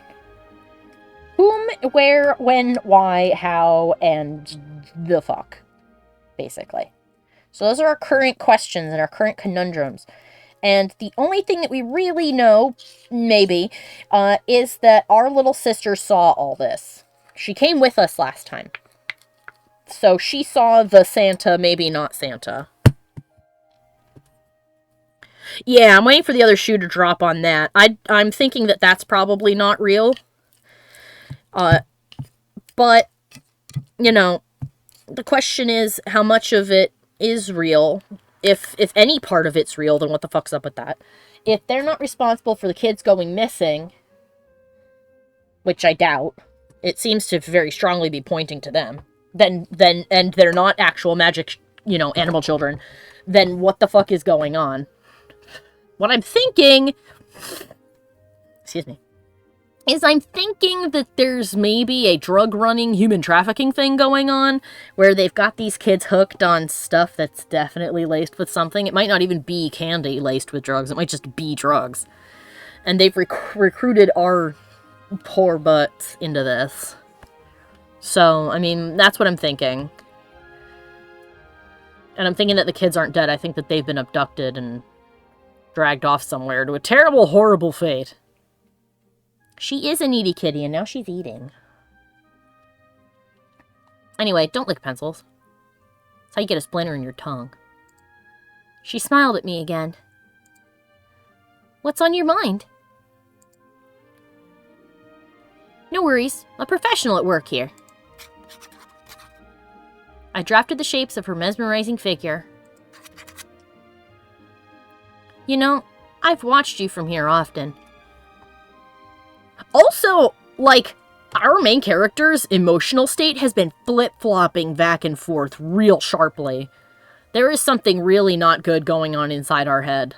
And I don't know if that's why we've been taking medication. I mean, if it is, it's certainly not helping. Or if our mom's drugging us for some other reason. Either way, it seems like shit ain't going well in our head, and that the only thing keeping us tethered to something that makes sense is our poor little sister. Goodness. She glanced at her former desk, then fixed a strand of hair behind her ear in embarrassment. Really? I outlined her cute cheeks with multiple wide lines. It was the first time I was able to grasp somebody's proportions so precisely. It's almost like the artist from the game is drawing her or something. Oh, Doc has proposed an intriguing third option. Because this is Eastern Europe, it could be drugs and magic. Or magic drugs. Polina. Yes, Anton? She froze in place, afraid of disrupting my work with one wrong move and dispelling the magic of the moment. Lean here a bit more, please. Yes, like this. Good. Oh, goodness gracious. Choking from anxiousness, Polina loosened the knot on her neckerchief.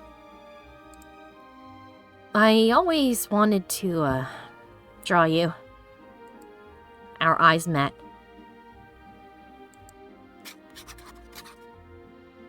Oh, Anton.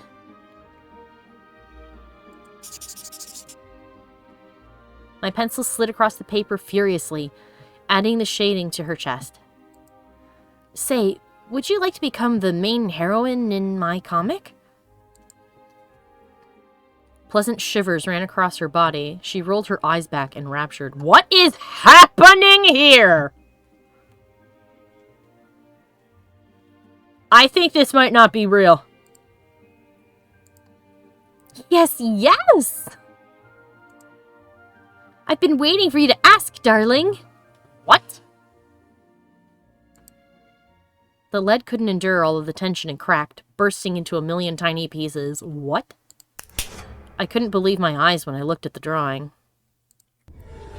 I was looking at a terrible daub.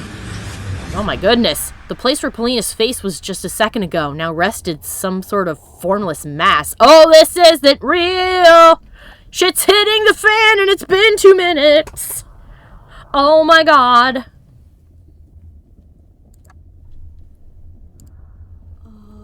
It took me some time to realize I was sitting alone in an empty classroom. We have divorced from reality! It begins! With only the specks of dust flying in the moonlight as my company. It's nighttime and we broke into the school. And in a crazed haze, sort of drew the girl we like and then turned it into a horrible smear. It was dark outside. My classmates, Polina, the feeling of euphoria, all of them were gone. Somebody wrote down a nursery rhyme on the blackboard with a piece of chalk, but some of the words were wiped out and I could only read bits and pieces. 1, 2, bunny, meat. I was no longer smirking like an idiot. I stood up, pinched myself on the wrist. A ringing silence engulfed me. There was a taste of vomit in my mouth, and my ears buzzed like from an endless scream, full of despair and horror.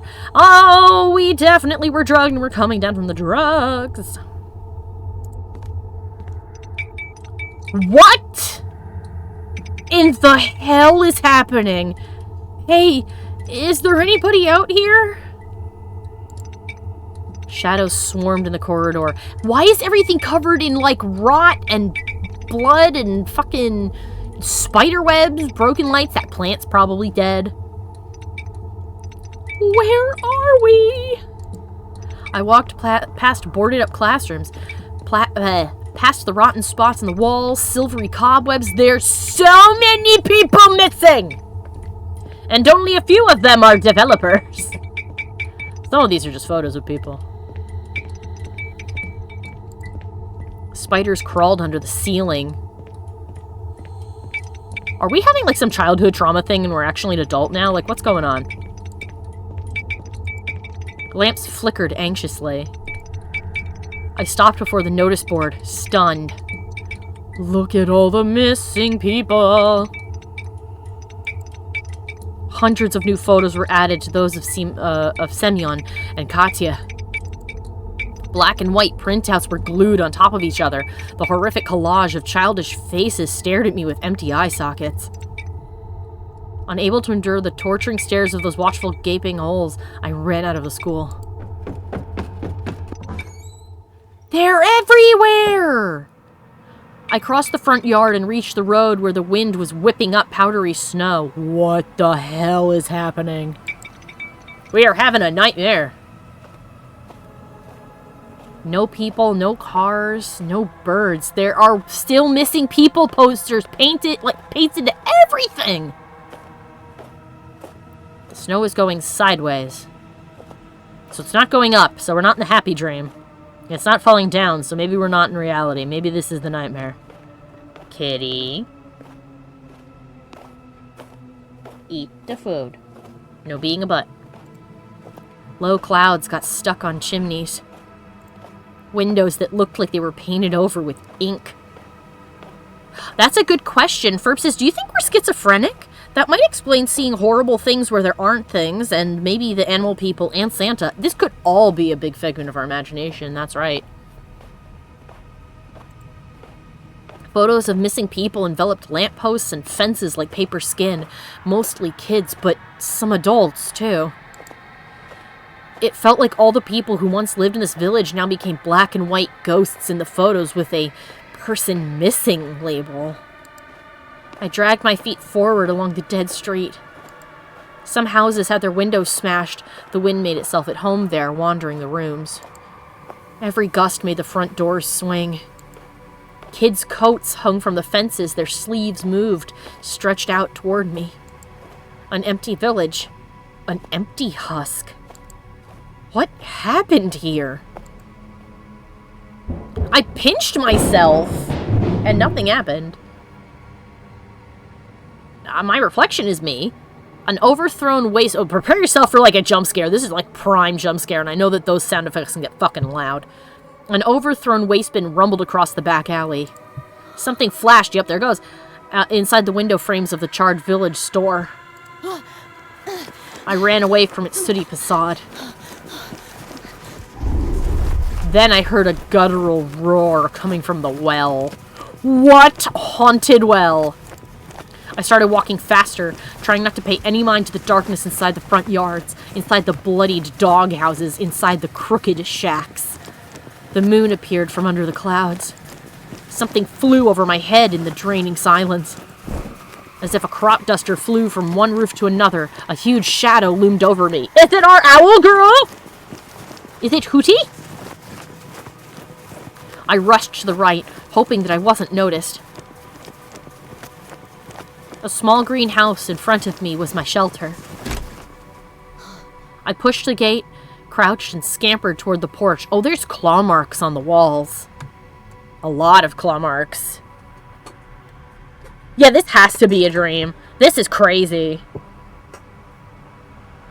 We fucking flip-flopped between a full-color dream of children dancing around a Christmas tree to waking up at home with our parents telling us that they got promoted and we were going to go to Disney.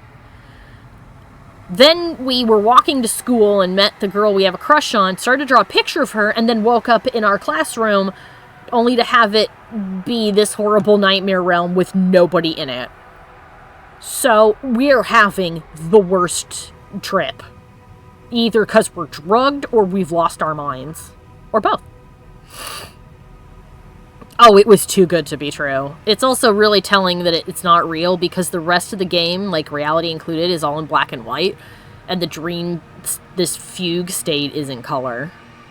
I mean, this part isn't, but there's nothing nice about this part.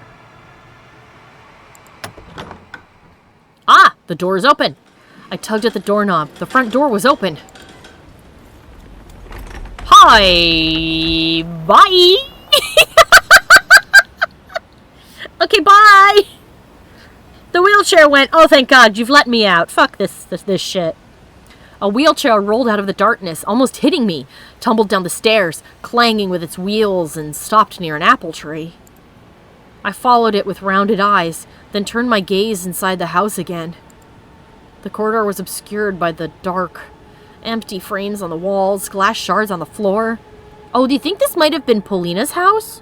Because her dad, her grandfather couldn't walk, so maybe that's his wheelchair?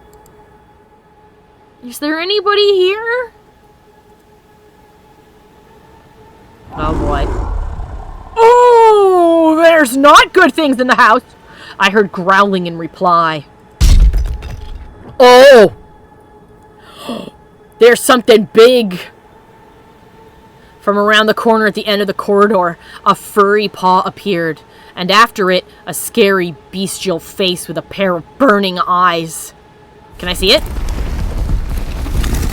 Hey, bro! Oh, it's like a wolf, but it's got a couple of eyes too many! It's got another eye over here, but this means it's in profile, so it's got extra eyes. A huge, overweight beast crawled out on its belly, writhing like a snake. It could barely fit inside the corridor's mouth. So there's a massive creature in this hallway. It squeezed forward, clawing at the floorboards. It's... Whoa! Ho-ho! Yeah, it's buffering again, I know. I'm sorry. Its maws clanged like a bear trap, inches away from my face. Good God, it's right here. The beast got stuck. Oh my gosh, look at it! This thing is so cool! It banged its paws on the walls, spitting saliva in every direction. Its mouth comes out the door and has another mouth. It's got another arm coming out of here. This is definitely a nightmare. It's got a hand coming out of this. It's got two more faces. Two more sets of jaws. This thing is fucking cool. I turned around. I needed to get the hell out of this nightmare. Yeah, we pinched ourselves before, which should mean we're not dreaming, but that doesn't mean we're not hallucinating. Hi! A big owl. Maybe this is the wolf boy and this is our owl girl. A hunchback owl, bigger than an average human, landed near the front gate and stood in my way. Its beak kept on clicking. Oh no! A big shrew! A snowy pile bulged nearby, and something reminiscent of a giant shrew crawled to the outside. It's like a bug. A weird bug shrew. I fell to my knees as if praying to these eldritch creatures. A figure draped in a dirty fox scalp crawled out of a dark hole, smiling with all its teeth. Well, there's our fox girl. So who's the shrew if not the bear kid? Shrew is new.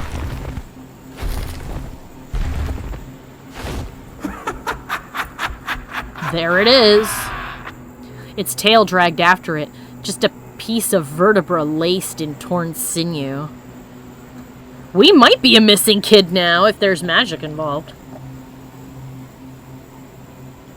I mean, we got super duper drugged. Maybe we did get kidnapped.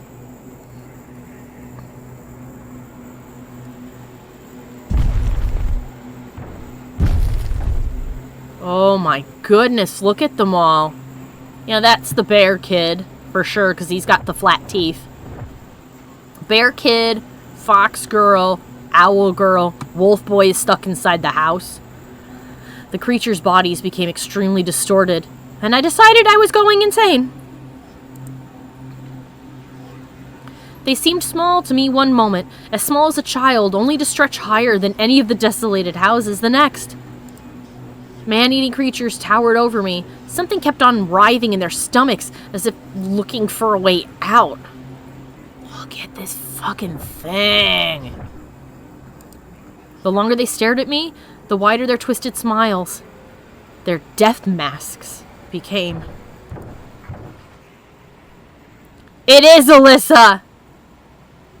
And there's a rabbit. Oh no, is that a rabbit? Or is that her? We had such a long feast! The mutilated fox taxidermy mouth licked its lips. There's like bugs coming out of their bodies in places. You see those? Its tongue looked like a black centipede, longer than my forearm. The nasty insect ran between the razor-sharp teeth and dropped into the bottomless pit that could swallow the whole world. Sweet meat, juicy meat.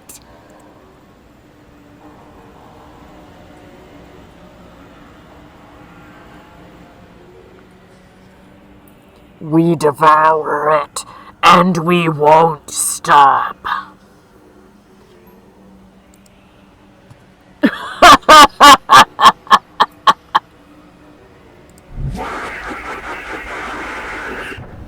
There was nothing human about their speech. It was all just animalistic growls and bird-like wheezes. But I was able to understand every word as if we were speaking the same language.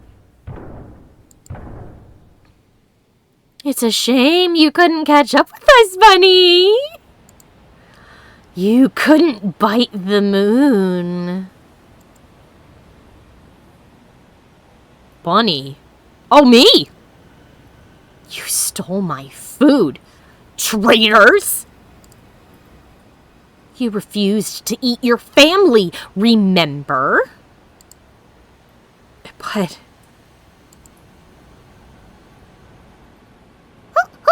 Pathetic meat, worthless meat! You are absolutely useless, brother. You make me sick. Oh, shame! Shame!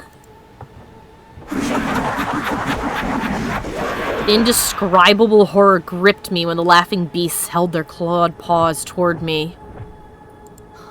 Then suddenly, the thing that pretended to be a fox started barking loudly.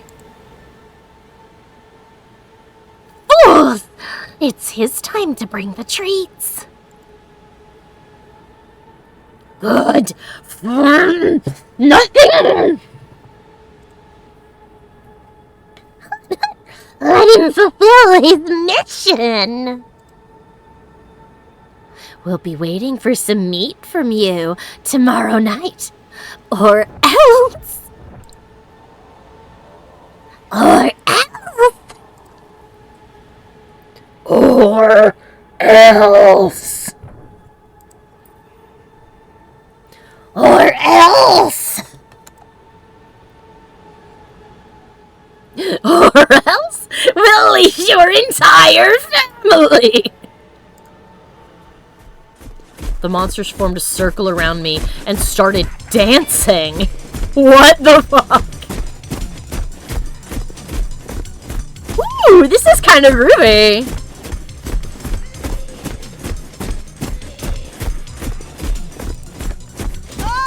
I screamed. Huge eyes, fangs, claws flashed in front of me, blurring into a string of colorful spots and smudges. 1, 2, time to play with you! 3, 4, 5, the owl will arrive! 6 on end, the wolf's gray fur will stand! 7, 8, stomp your hooves and wait! A fox face protruded from the fuzzy light that the beastly carcass is turned into. For the fox and for the bear! Bunny, tasty meals prepare! A desperate cry, my cry, rumbled across the black streets of the desolate village. I will prepare! The circle broke up, and I ran for my life. I felt like I was running into a snare trap. My head was splitting. Ugly images danced inside it, colliding, falling over, getting up, and dancing again. 1, 2. They flapped their wings, poked my face with their beaks and their salivating maws. 3, 4, 5. They howled and jumped around, and my eardrums were ready to pop, either from their screams or from the internal pressure that fractured my skull from within. 6. My winter hat obscured my vision, and it seemed like the whole sky tilted, like a roof that's about to collapse. 7, 8. Snow crumbled from the sky like plaster.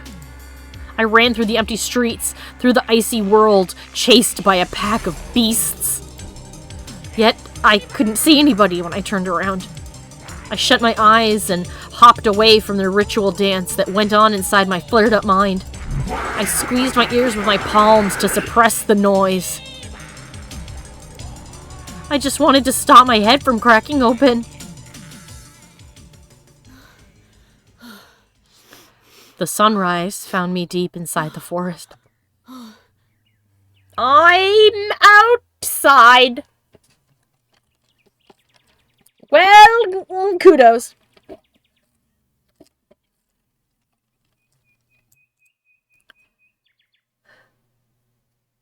Hi, what the fuck?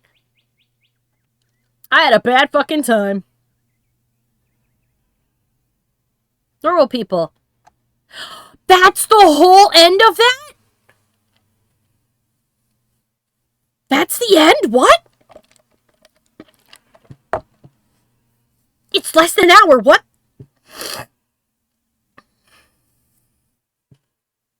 That was all of it.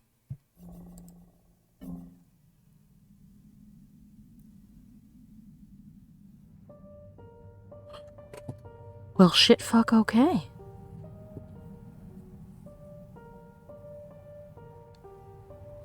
Ta-da!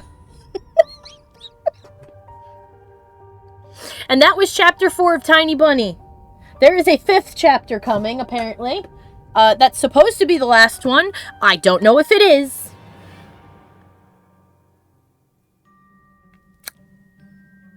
I didn't think we were that close to the end. We could have finished this last time. Alright. Do you think this is possibly the bad ending? Oh, probably. It probably is the bad ending that I'm on the way towards.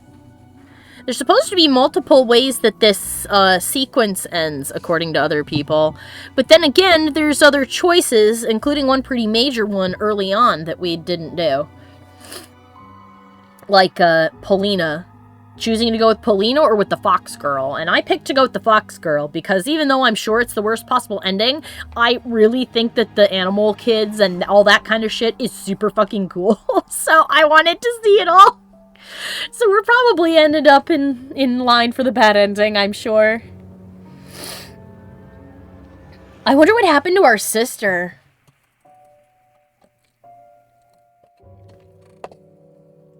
And the question is because of what I've done. Because of what I picked. Is all of this stuff?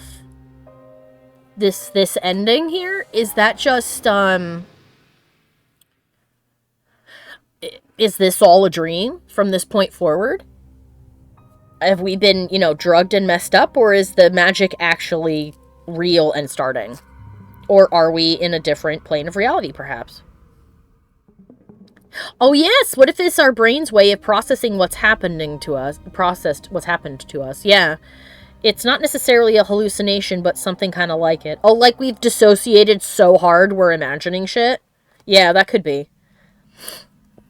I mean, it's in, Ferb mentioned schizophrenia before. It's entirely possible that we have given ourselves schizophrenia at this point. Which is a thing that can happen. You don't necessarily have to be born with schizophrenia, you can get it. Because schizophrenia is just your brain interpreting things wrong.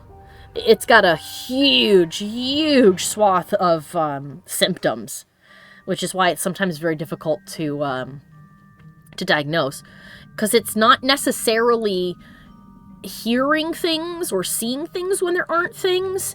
Sometimes it's getting, like, weird feelings or certainties. There's a video that you can watch that's basically the closest thing you can get to what it's like to have schizophrenia, and even then it tells you straight off the bat that it's it's a very limited thing that you can do, because it's not. When people say that they hear things telling them not to do stuff or to do things, it's not like an audio hallucination. It's sort of like how the thoughts you think in your head are in your voice. It's like that, but it's a voice that isn't your voice, but it's like a thought. Just a sudden thought that says to do or not to do something is one of the symptoms you can have. Or things registering wrong. Oh, sort of like, I don't know what it's called, but, this isn't schizophrenia, but there's, sometimes I'll hear people speak, and I know they talked, but I have no idea what they said. I know they said a word and that it's a word I understand, but I, for the life of me, can't tell you what they said. And it sometimes happens when I'm looking right at them. They'll say a thing, and I'll just stare, and I'll just go, what? And they'll have to say it again. Sometimes more than once. There's a term for that, too, but I imagine that that's sort of... like, oh, it's so hard to describe what schizophrenia actually is. Because it's so many things. And they're not quite... they're not quite all like that.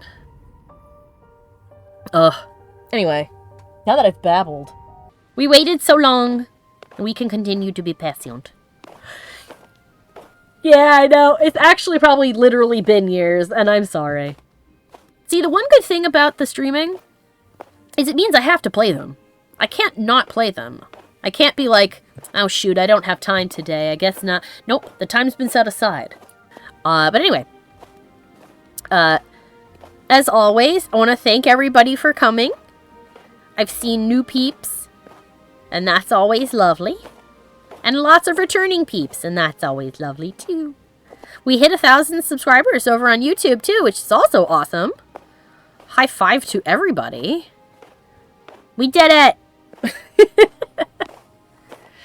But yes, as always, underneath this video in the description, both on Twitch and on YouTube, you'll find links to all sorts of social stuff.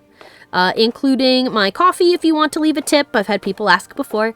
And also a link to my Patreon where for as low as $1 you can support me if you'd like. And that dollar will get you access to all kinds of stuff, including the Discord. I will take credit even though I did absolutely nothing. To be fair, Ferb, I did kind of nothing too. I don't advertise my channel. So when people show up, I feel like a strange sense of pride because it means my videos were good enough to just pop out of nowhere. So, I probably should advertise. I just don't know how. I'm not good at doing that. It is sadly not one of my talents. But yeah. Whew. Goodness, sorry. For as little as $1, you can get access to the Patreon exclusive Discord, where I post all kinds of things, and you are also able to post all kinds of things. It's also where you can vote in polls on the wallpaper, which you would also get for as low as $1. This month, we are doing a Meshal Magic and Muscles wallpaper. Alrighty, Doc, have a good night! Doc is taking off. Let's see. There's also all kinds of other rewards, such as having your names at the ends of videos. The higher tiers get a verbal shout out from me. Higher tiers also get artwork of their choice once a month as well. So yeah, feel free to take a look at that. Yep, that was a sentence. Close enough. Y'all knew what it meant. And if you see something you like, I would be very grateful for your support. Let's see, anything else? I don't think so. Yep, I think that was everything. So yeah, I want to thank you guys all for coming again. I hope that you had as much fun as I did. I had a lot of fun with this, even though there were a couple of instances where it, like, tried to jump scare through the screen into my soul. Like, holy shit. That weird Donald Trump duck head. Which was actually apparently a philosopher with a frog on his head, so... kudos. I'm glad that it scared everyone else in Russia. So it wasn't just us. No wonder kids hated that thing. It was terrible. But yes. I hope you guys had fun. I hope I'll see you guys next time. I hope you have a wonderful rest of your night and a wonderful, wonderful weekend. See you guys on Monday, 8 p.m. Eastern Standard to 10 p.m. Eastern Standard, where we'll play more Dragon Age 2. Goodbye, everybody! You're not going to say goodbye, Mikey? Goodbye. Were you just waiting for me to ask you? No, I didn't. I mean... I love you. Bye-bye, everybody. Bye. I would like to take this opportunity to thank all of my followers over on Patreon and give a special shout out to Jack Fox, Old Monster, A Furb Among Us, Dizarin, and Revolution 72. Thank you guys so much for your continued support.